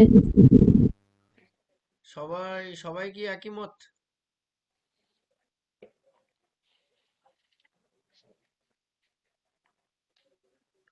বলুন একটু। যদি বলেন তাহলে আমি অব্যয় কমপ্লিট করিয়েই দেবো। কমপ্লিট করিয়ে দিলে হ্যাঁ সুবিধা স্যার। হবে স্যার। করিয়ে দেবো হ্যাঁ স্যার, তাহলে। নেক্সট দিন তোমার পেডাগোগিটা করলে হয়। হ্যাঁ, স্যার কি আজকে বললেন? অসুবিধা নেই অব্যয়টা স্যার, শেষ করিয়ে করুন। দিন। আচ্ছা, ঠিক আছে, করিয়ে দিচ্ছি। অনন্যই অব্যয় কাকে বলে? যে অব্যয় বাক্যে বা পদের মধ্যে সম্পর্ক স্থাপন করতে কোনো ভূমিকা রাখে না। যে অব্যয় বাক্যের পদের মধ্যে বা শব্দের মধ্যে সম্পর্ক স্থাপন করতে কোনো ভূমিকা রাখে না তাকে বলা হয় অনন্যই অব্যয়। কি বললাম, বোঝা গেল? অর্থাৎ এই অব্যয়ের কোনো রকমের ভূমিকা নেই। কিসের কোনো ভূমিকা নেই? না সম্পর্ক স্থাপনে ভূমিকা নেই। তাহলে কিসের ভূমিকা আছে? না এই অব্যয়ের একটা কাজ হচ্ছে, মূল কাজ, ভাব প্রকাশ করা। ভাব প্রকাশ করা, অথবা বলা যেতে পারে ভাষার সৌন্দর্য বৃদ্ধি করা। কি করা? ভাষার ভাষার সৌন্দর্য বৃদ্ধি করা।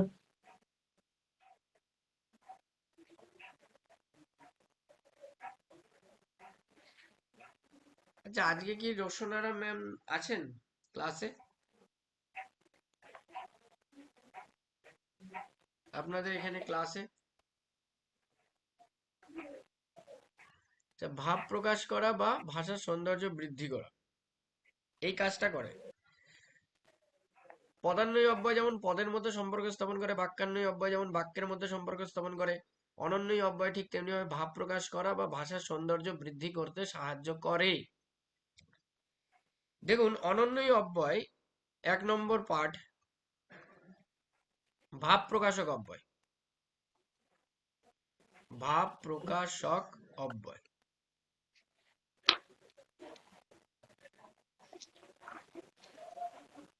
দেখুন, ভাব প্রকাশক অব্যয় কিভাবে কাজ করছে দেখুন। ভাব প্রকাশ কিন্তু বিভিন্ন রকমের হতে পারে। যেমন, কেমন ভাব প্রকাশক হতে পারে?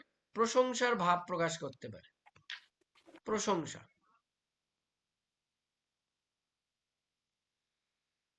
2 নম্বর, বা এটা প্রশংসা বলতে পারেন বা আনন্দ সূচকও বলতে পারেন, আনন্দ সূচক।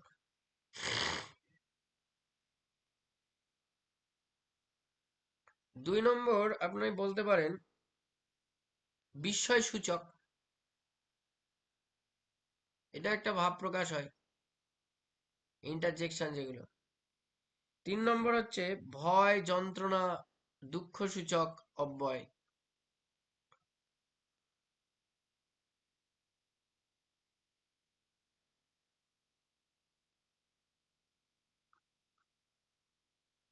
4 নম্বর আপনারা বলতে পারেন ঘৃণা বা বিরক্তি সূচক।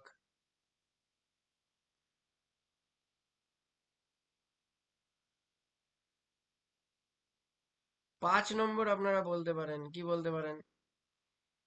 শোক।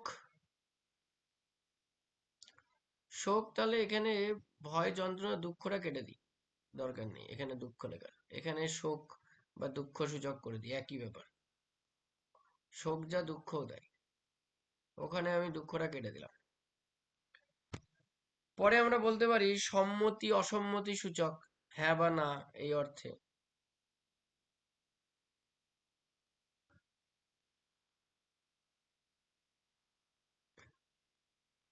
তাহলে ম্যাডাম বা স্যারেরা একটু দেখুন, অনন্যই অব্যয় অনেকগুলো ভাগ, 4টে ভাগ। তার প্রথম ভাগটা হচ্ছে ভাব প্রকাশক অব্যয়। এই ভাব প্রকাশক অব্যয়কে আবার আমরা কয়েকটি উপ এককেও ভাগ করছি: প্রশংসা, বিস্ময়, ভয়, ঘৃণা, শোক, সম্মতি, অসম্মতি। তাহলে মূল ভাগ তার একটা ভাগ, তার থেকে আবার 6টা ভাগ। কি বললাম বুঝতে পারলেন তো? অনেকগুলো ভাগ না? আচ্ছা, যদি বলেন যে প্রশংসা, প্রশংসা করছি, এরকম কি অব্যয় হতে পারে বলুন, আপনারা জানেন? বাহ হবে, বাহ হবে। সাবাস। সাবাস, সাবাস। তারপরে এরকম চিহ্ন হয় তো?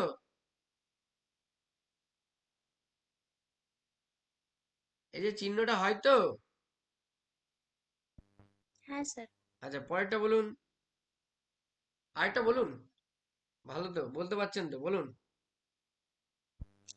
ওই তো বললাম বাহ বাহ। না, বাহ, খুব সুন্দর ছবিটা, বাহ, বাহ। কি সুন্দর। সুন্দর ছবি না, ওটা ওটা আলাদা। অব্যয়টা হচ্ছে বাহ, চমৎকার, চমৎকার,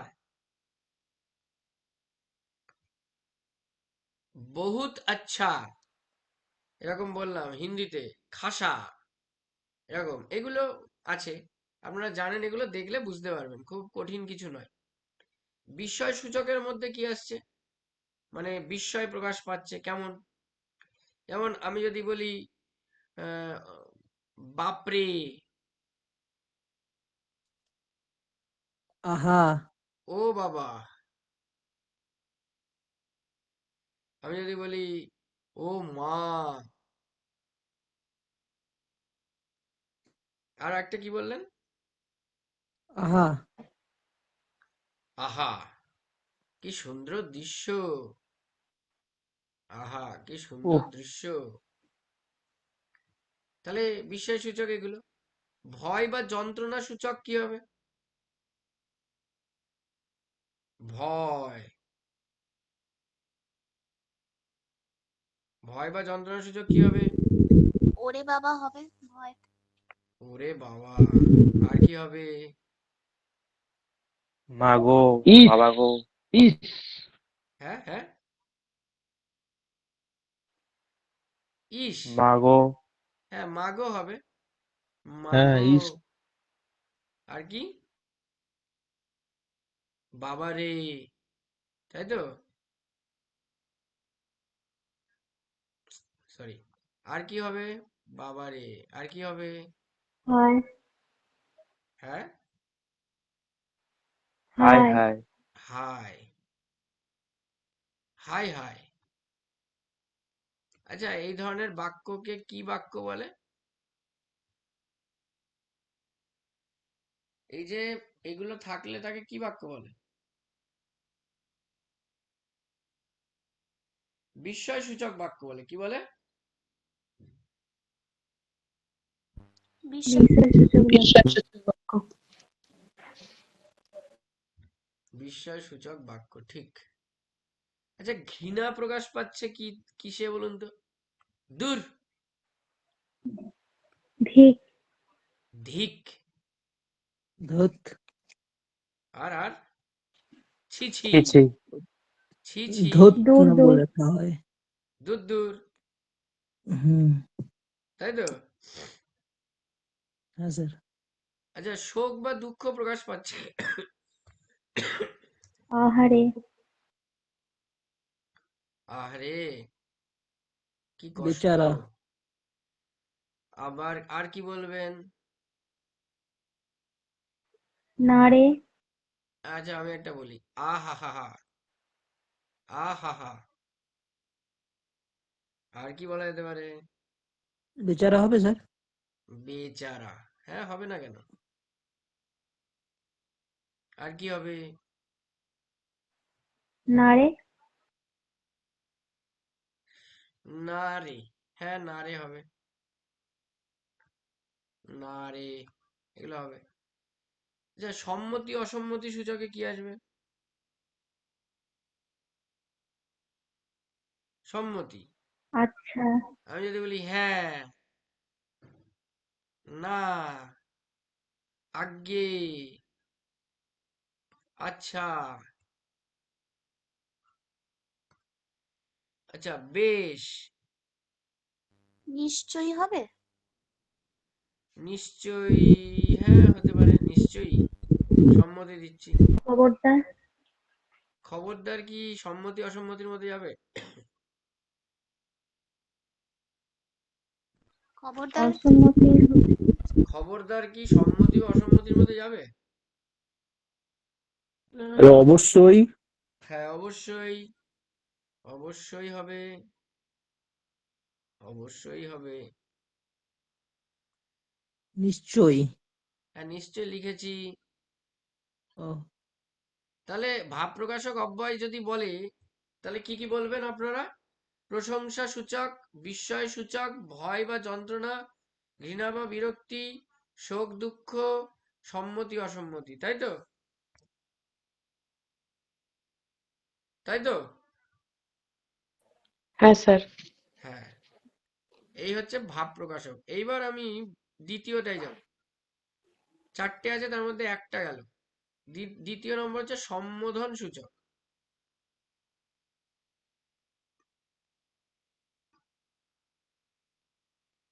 সম্বোধন সূচক অব্যয় কি দেবেন? সম্বোধন, কাউকে ডাকছেন। ওরে, রে, ওহে ওগো, ওরে, এ,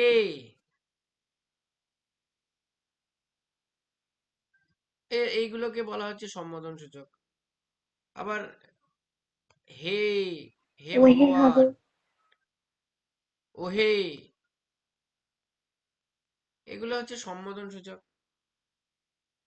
আমরা আহ, ওরে ভাই ফাগুন লেগেছে বনে বনে, একটা গান আছে, ওরে ভাই ডাকছে।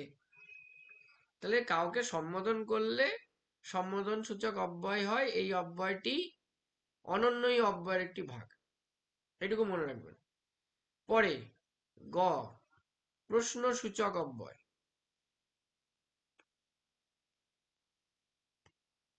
প্রশ্নসূচক অব্যয় কার ভাগ? অনন্যই অব্যয়। হুম, প্রশ্ন করুন। আজ স্কুলে যাচ্ছ না কেন? কি, কয় হস্যি কি, কোথায়, কিভাবে, কয় দীর্ঘে কি হতে হবে স্যার? কখন। 1 মিনিট বলছি আপনার প্রশ্নের কেন? উত্তর দেন। কেন? উম, তারপরে যদি বলি, আর কি বলা নাকি যেতে পারে? নাকি বলা যাবে? নাকি? হ্যাঁ, নাকি বলা যাবে। দিদি নাকি, তোমাকে এ দিস কবে? কবে, কবে, হ্যাঁ, কবে, কবে বলিনি না? কোথায়, কখন কিভাবে, কখন কখন, হবে স্যার? কেন, নাকি, কবে, কি জন্য, কি জন্য, এইগুলো সব প্রশ্নসূচক অব্যয়। এবার একজন প্রশ্ন করলেন যে স্যার কয় দীর্ঘী কি হবে না, কয় দীর্ঘী কি এর একটা উত্তর আসে, আর কয় হস্যি কি এর একটা উত্তর আসে হ্যাঁ বা নাতে। কয় হস্যি কি যখন বলবো তখন উত্তর আসবে হ্যাঁ বা নাতে, আর কয় দীর্ঘী কি যখন বলবো তখন একটা অবজেক্ট মানে একটা কর্ম উত্তর আসবে। যখন কয় দীর্ঘী বলবো সেটা হয়ে যাবে সর্বনাম, প্রশ্নসূচক সর্বনাম, আর যখন কয় হস্যি বলবো তখন হয়ে যাবে অব্যয়। তাই কয় দীর্ঘিটাকে খবরদার অব্যয় বলবেন না, ঠিক আছে? হ্যাঁ স্যার, ঠিক আছে। হুম, এই যে হ্যাঁ বা না বলছি, তাহলে ওটা কি অব্যয় হচ্ছে? সম্মতি অসম্মতি সূচক অব্যয়। সম্মতি অসম্মতি সূচক, হ্যাঁ, আবার প্রশ্নসূচক অব্যয় তো হচ্ছে। না, প্রশ্নসূচক অব্যয় হ্যাঁ বা না হচ্ছে না, প্রশ্নসূচক অব্যয় হচ্ছে কয় হচ্ছে কি, আর হ্যাঁ, হ্যাঁ বা কিটা না হচ্ছে হ্যাঁ। হচ্ছে, হ্যাঁ ঠিক, হ্যাঁ বা না হচ্ছে প্রশ্নসূচক না, সম্মতি অসম্মতি, ঠিক আছে? হ্যাঁ স্যার। এত মানে গন্ডগোলের বিষয় না এগুলো, মানে ক্লিয়ার কনসেপ্ট না হলে বোঝা যায় না। তারপরে আলংকারিক অব্যয় লাস্ট, এর কোনো ভূমিকা নেই, শুধু বাক্যের সৌন্দর্য বৃদ্ধি করা ছাড়া, শুধু বাক্যের সৌন্দর্য বৃদ্ধি করে এর কাজ, এইটাই হচ্ছে এর কাজ, আর কোনো কাজ নেই, ঠিক আছে? তো দেখুন, আলংকারিক অব্যয়, আপনারা যারা বাংলা সাহিত্য নিয়ে পড়েছেন তারা অন্নদামঙ্গলের নাম শুনেছেন? হ্যাঁ স্যার। হ্যাঁ, অন্নদামঙ্গলে অন্নপূর্ণা ঈশ্বরী পাটনি বলে একটা অংশ আছে। সেই অন্নপূর্ণা ঈশ্বরী পাটনি অংশে দেবী অন্নপূর্ণাকে দেখে ঈশ্বরী পাটনির মনে হয়েছিল, এইটা মনে হয়েছিল, সেটা লাইনটা লিখছি, এ তো মেয়ে, মেয়ে নয়, দেবতা নিশ্চয়। দেবতা নিশ্চয়, ঠিক। এবার এই তোটাকে যদি আপনি উড়িয়ে দেন এখান থেকে, দরকার নেই, তাহলেও দেখুন বাক্যের অর্থ বজায় আছে। কিন্তু যদি আপনি তো অংশটা বলেন, তাহলে বাক্যের সৌন্দর্য বৃদ্ধি হচ্ছে, বাক্যটাকে শুনতে ভালো লাগছে, তাই না? হ্যাঁ স্যার। হ্যাঁ বলুন, এই তোটা কি খুব প্রয়োজন এখানে? না দিলেও কি খুব বড় কিছু হয়ে যাবে? কিছুই হবে না। তাহলে আলংকারিক অব্যয় কি করে বাক্যের মধ্যে? সৌন্দর্য সৌন্দর্য বৃদ্ধি করে। আচ্ছা, আমি যদি বলি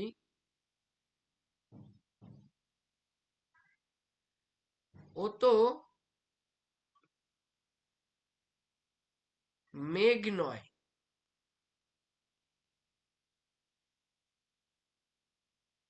ও তো মেঘ নয়, অলকা বলির রাশি বা অলকা বলি, ও তো মেঘ নয়। আচ্ছা, তার আগে একটুখানি দিয়ে দিই, ঘন কৃষ্ণ অলকা বলি পিঠের পরে লোটে।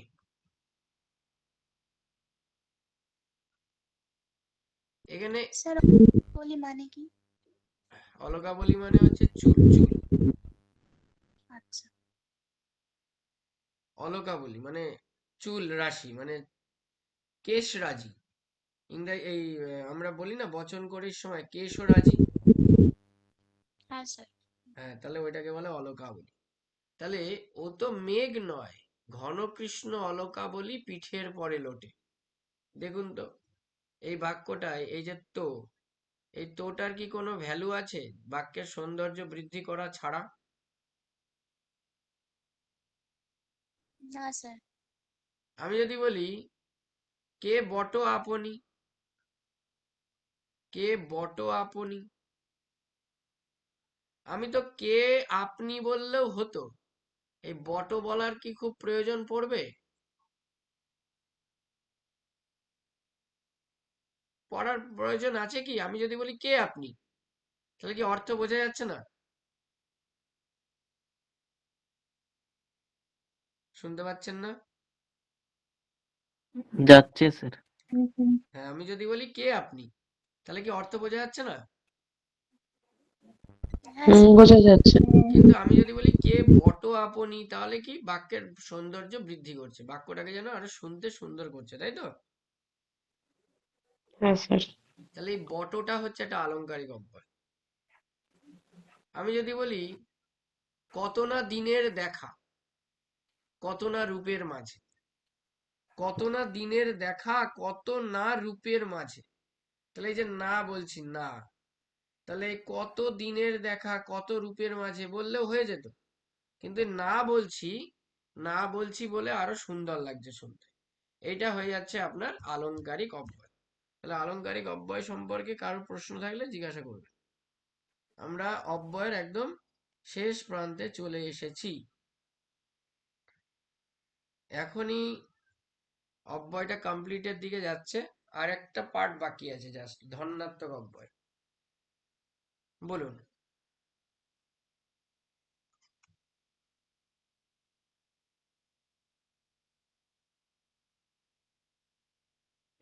বুঝেছি স্যার সবটা।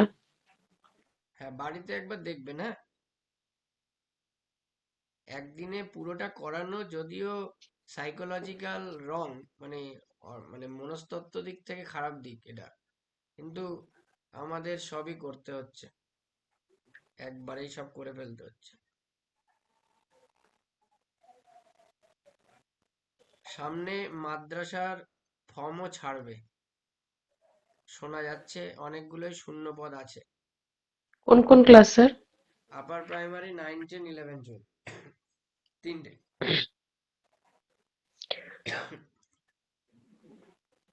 এবং আপার প্রাইমারির ওদের এরকমই সাবজেক্ট হয়, কিন্তু মানে টেট হয় প্লাস সাবজেক্ট হয়। স্যার যাদের 11-12 শুধু সাবজেক্ট আছে অন্য কোথাও নেই তারা তো তাহলে আপার প্রাইমারি দিতে পারবে না?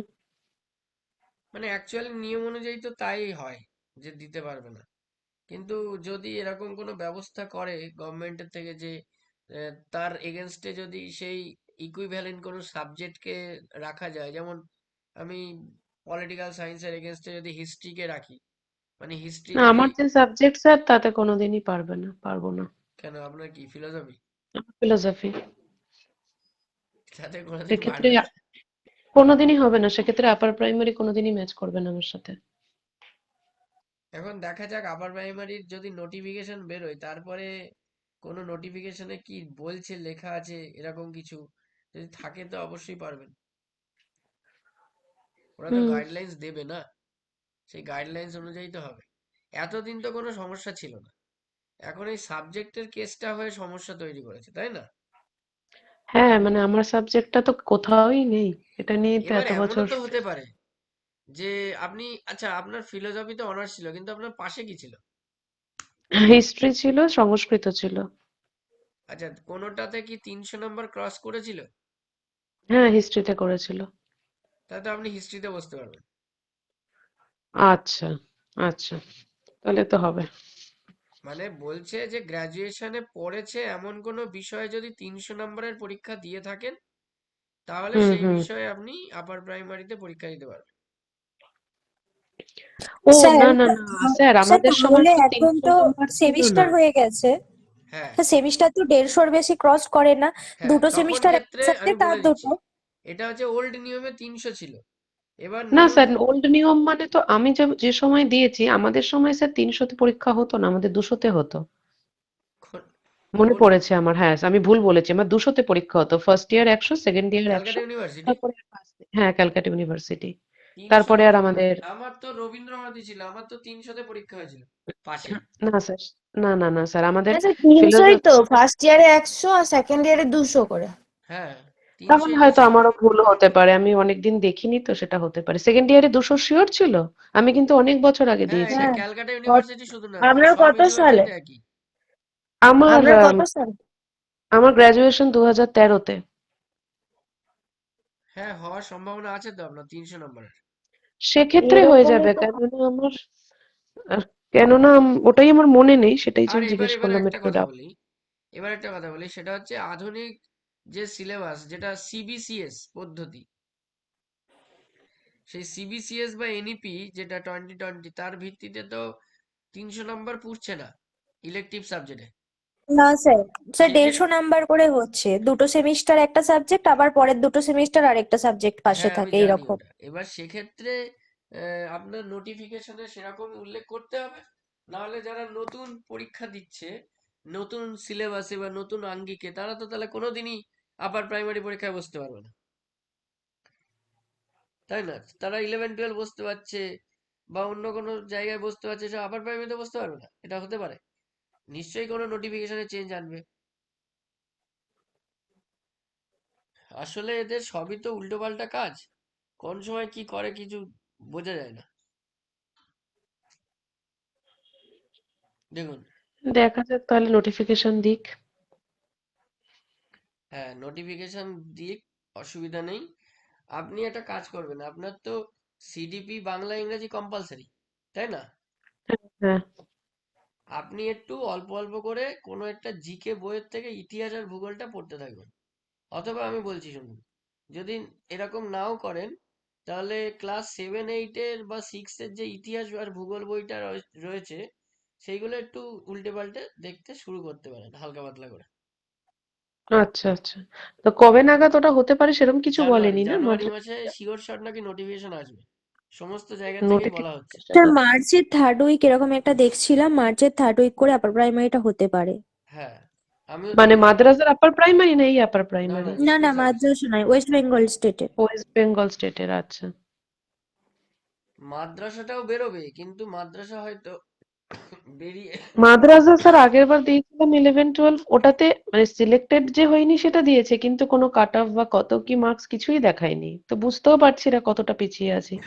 আর 11-12-এ যে এমন একটা সাবজেক্ট যে অনেকদিন অভ্যাসও নেই, আলাদা করে পড়তে হয়, আর ওটার সাথে কোনো কিছুর কানেকশনও নেই যে আমি ওটা পড়ে অন্যগুলোর সাথে ম্যাচ করব, কিছুই সমস্যা হয়ে যাচ্ছে খুব।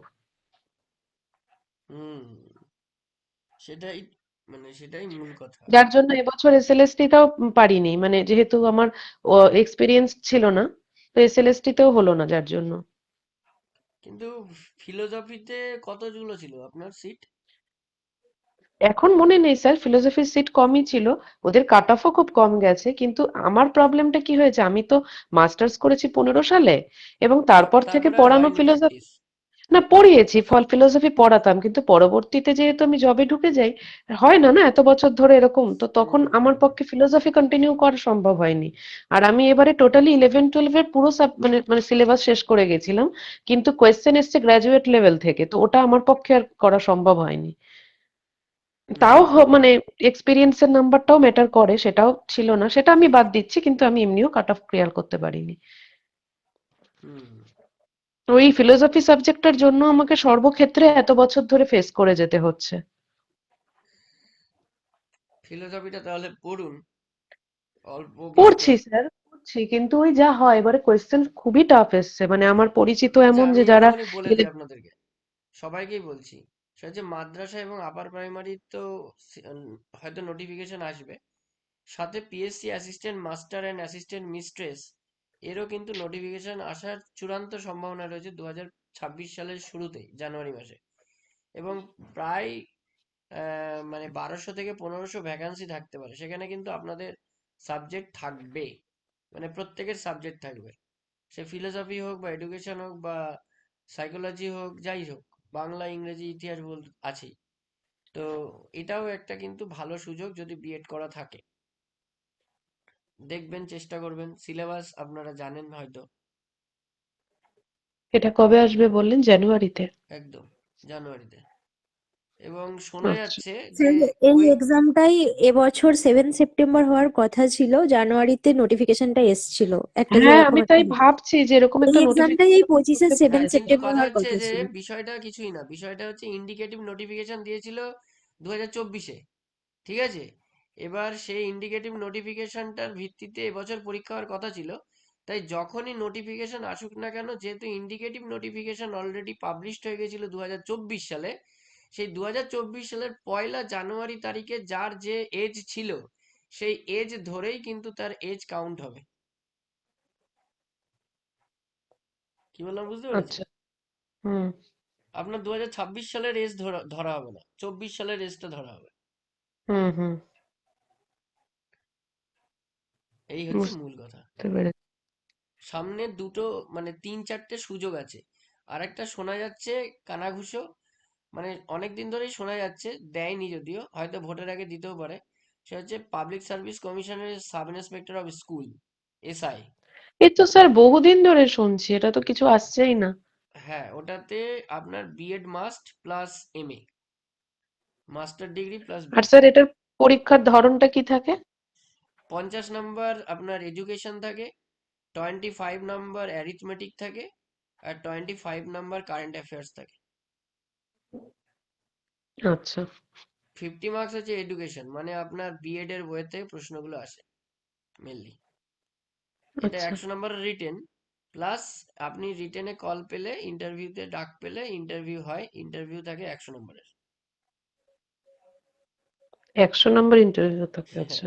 হ্যাঁ, আমার অভিজ্ঞতা আছে, আমি ইন্টারভিউ দিয়ে এসেছিলাম, কিন্তু দুর্ভাগ্যবশত সিলেক্ট হয়নি।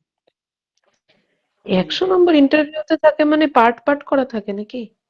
হ্যাঁ, বিভিন্ন পার্ট বলতে ওদের কি পার্টে ভাগ করে আমি জানি না, কিন্তু আমাকে মোটামুটি 35 থেকে 40 মিনিট পর্যন্ত আমাকে ইন্টারভিউ নিয়েছিল। আচ্ছা। এই হচ্ছে 100 বিষয়। ইন্টারভিউ মানে অনেকটা। হ্যাঁ, এবার ওখানে যার যা খুশি নাম্বার দিচ্ছে, তাই না? সেটাই তো ব্যাপার।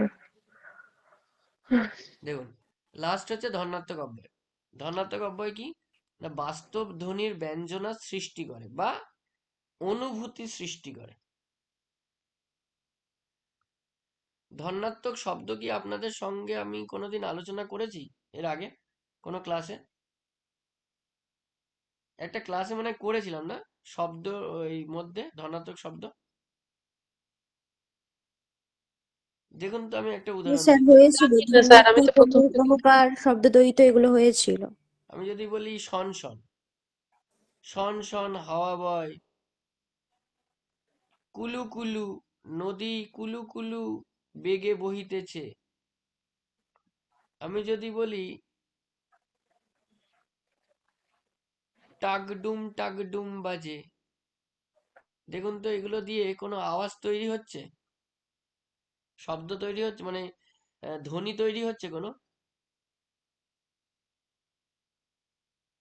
ধ্বনি তৈরি হচ্ছে না। শন শন বাতাসের আওয়াজ হচ্ছে, হ্যাঁ স্যার। কুলু হ্যাঁ কুলু স্যার। নদীর আওয়াজ হচ্ছে, টাকডুম মানে ঢাক বা ঢোলের আওয়াজ হচ্ছে। আমি যদি বলি মনে করুন ঝিরঝির ঝিরঝির বৃষ্টি পড়ছে, তাহলে এটা কি? একটা আওয়াজ তৈরি করছে। বা হ্যাঁ আমি স্যার। যদি বলি ঝমঝম, ঝমঝম, ঝমঝম কি হচ্ছে? এটা আওয়াজ তৈরি করছে। যদি বলি টাপুর টুপুর, টাপুর টুপুর, আওয়াজ তৈরি করতে হবে, বা অনুভূতি হলেও চলবে। এই যে শব্দগুলো লিখলাম, এই শব্দগুলো দেখুন তো প্রত্যেকটা আওয়াজ তৈরি করছে কিনা। হ্যাঁ স্যার। করছে। তাহলে এই প্রত্যেকটা শব্দই হবে ধর্নাত্মক অব্যয়। প্রত্যেকটা, মানে যত এরকম শব্দ আছে তত, যেমন ভন ভন করছে, মাছিরা ভন ভন করছে, ভন ভন, এই ভন ভন এটাও একটা আওয়াজ, এটা একটা ধর্নাত্মক অব্যয়। যেমন হুড়মুড়, হুড়মুড় করে পড়ে গেল, মানে পড়ে যাওয়ার একটা আওয়াজ হলো, তাহলে সেটাও স্যার একটা এগুলো কি অব্যয়। শব্দ? মানে অব্যয় তো আসলে একটা শব্দই, মানে একটা তো পদ নাকি। হ্যাঁ স্যার। শব্দ যা, পদও তো তাই, শুধু বিভক্তি যুক্ত হলেই তো শব্দ পদ হয়ে যায়, তাই না? হুম। বিভক্তি শব্দ যুক্ত তো হলেই তো শব্দ পরিষ্কার। পদ হয়ে যায়, তাই না? হুম। হ্যাঁ স্যার। হ্যাঁ স্যার। আচ্ছা, এগুলো সব শব্দ তৈরি মানে এগুলো সব আওয়াজ তৈরি করছে। কিন্তু আমি আরেকটা শব্দ বলছি, বলবেন তো আওয়াজ তৈরি করছে না অনুভূতি বা ভাব তৈরি করছে? কন কন, এটা তো ভাব তৈরি করছে। কিসের ভাব? শীতের ভাব, তাই তো? শীত। আমি যদি বলি খা খা, খা খা, আঁকা বোঝাচ্ছে। খা খা। আমি যদি বলি গন গন, গন গনটা আমরা কোথায় ব্যবহার করি? আগুনের আঁচ। তাহলে আগুনের আঁচের কি শব্দ তৈরি হচ্ছে, নাকি ওর ভাব প্রকাশ পাচ্ছে, ওর গরম ভাবটাকে ভাব প্রকাশ প্রকাশ পাচ্ছে? পাচ্ছে। ভাব প্রকাশ পাচ্ছে। আমি যদি বলি টকটকে, কি প্রকাশ পাচ্ছে? লাল রং। লাল রঙের ভাব, তাই তো? বা লাল হুম। ভাব। আমি যদি বলি ধপধপে, কি প্রকাশ পাচ্ছে? সাদা। তাহলে বুঝতে কুচকুচে। পারছেন? আচ্ছা, উপরের গুলো তো ধ্বনি, আওয়াজ তৈরি করলো, নিচের গুলো কি আওয়াজ তৈরি ভাব করলো? প্রকাশ করছে। ভাব তৈরি করলো। তাহলে যদি আপনাকে বলা হয় ধর্নাত্মক অব্যয় পদ কত প্রকারের হয়, মানে কত রকম ভাবে তৈরি হয়, দু রকম ভাবে, একটা হচ্ছে ধ্বনি, আর একটা হচ্ছে ভাব। বা ভাব। একটা ধ্বনি আর একটা ভাব।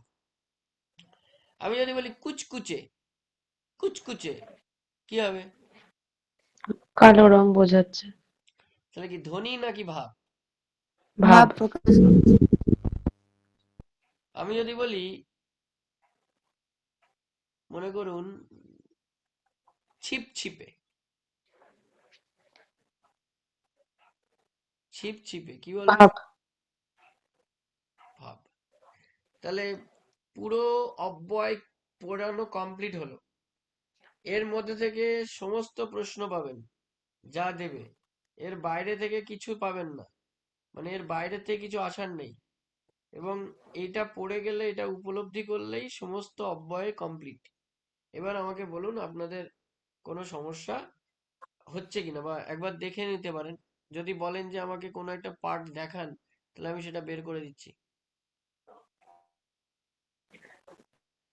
বুঝেছি স্যার, কিন্তু ওই আরেকবার ভাবে ভালোভাবে চোখ না বোলালে কনফিউশন ক্লিয়ার হবে না। ঠিক। আমি আজকে না আপনাদের ওই পেডাগজির থেকে যেটা করাতাম, সেটা হচ্ছে সংশোধনমূলক শিক্ষণ, যেটা রেমেডিয়াল টিচিং। তা ওটা নেই, পরের দিন হবে। আর তার সাথে আর একটা করিয়ে দেবো, দুটো পাঠ পরিকল্পনা করিয়ে দেবো, লেসন প্ল্যান। ঠিক আছে? Okay sir. আচ্ছা, এবার আপনাদের আর কোনো অসুবিধা নেই তো এখানে?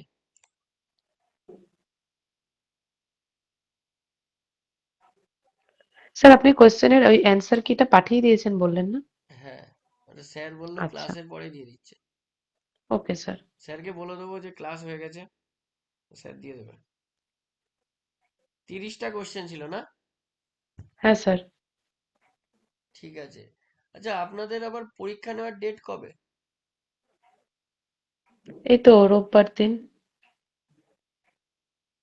রবিবার দিন পরীক্ষা দেওয়ার ডেট কি, মানে সব সাবজেক্ট মিলিয়ে পরীক্ষা হবে নাকি? স্যার আগের দিনের ক্লাসে তাই বলেছিলেন, মানে এই সপ্তাহে স্যারের ক্লাসটা পাইনি, আগের সপ্তাহে পেয়েছিলাম, তখন তাই বলেছিলেন। এবার জানি না স্যার, মানে ওটা তো একদিন ক্লাসেই শুধু কথা হয়েছিল, আচ্ছা, ঠিক আছে তাহলে মানে গ্রুপে ওই, কোনো নোটিশ বা কিছু দেখিনি আর কি। আচ্ছা আপনাদের না এই পদ থেকে আমার একটা বাকি আছে, সেটা হচ্ছে ক্রিয়াপদ। ক্রিয়াপদ হয়ে গেলে আমার পদ পুরো শেষ। ওদিকে ধ্বনি বর্ণ শেষ, ধ্বনি বর্ণ করিয়ে দিয়েছিলাম না? হুম, হ্যাঁ স্যার হয়ে গেছে। আচ্ছা, তারপরে শব্দ আর পদ মনে আছে? সে মৌলিক শব্দ, যৌগিক শব্দ, যোগ রূঢ় এগুলো করেছিলাম না? হ্যাঁ জানাননি? হয়ে গেছে। হ্যাঁ, তাহলে মোটামুটি আমার ব্যাকরণ অনেকটাই কমপ্লিট হয়ে গেছে। এবার যেটা করতে হবে সেটা হচ্ছে, আপনারা যদি বলেন তাহলে বচন, পুরুষ, লিঙ্গ, এটা আছে 5 এর সিলেবাসে। আর ওদিক থেকে হচ্ছে বাক্য, উদ্দেশ্য, বিধেয়, এটা, আর হচ্ছে সন্ধি, এই কটা মেনলি করাতে হবে আগে, তাই তো? স্যার পুরুষ করানো হয়ে গেছে। করিয়ে দিয়েছি আমি। স্যার সমাস সমাস, সমাসটা প্রাথমিকের সিলেবাসে নেই, সুতরাং আগে আমরা এটা কমপ্লিট করে নিই, মানে এইগুলো, তারপরে কিন্তু সমাসটা কোশ্চেনে লিখবো। আসে যে, হ্যাঁ বলুন।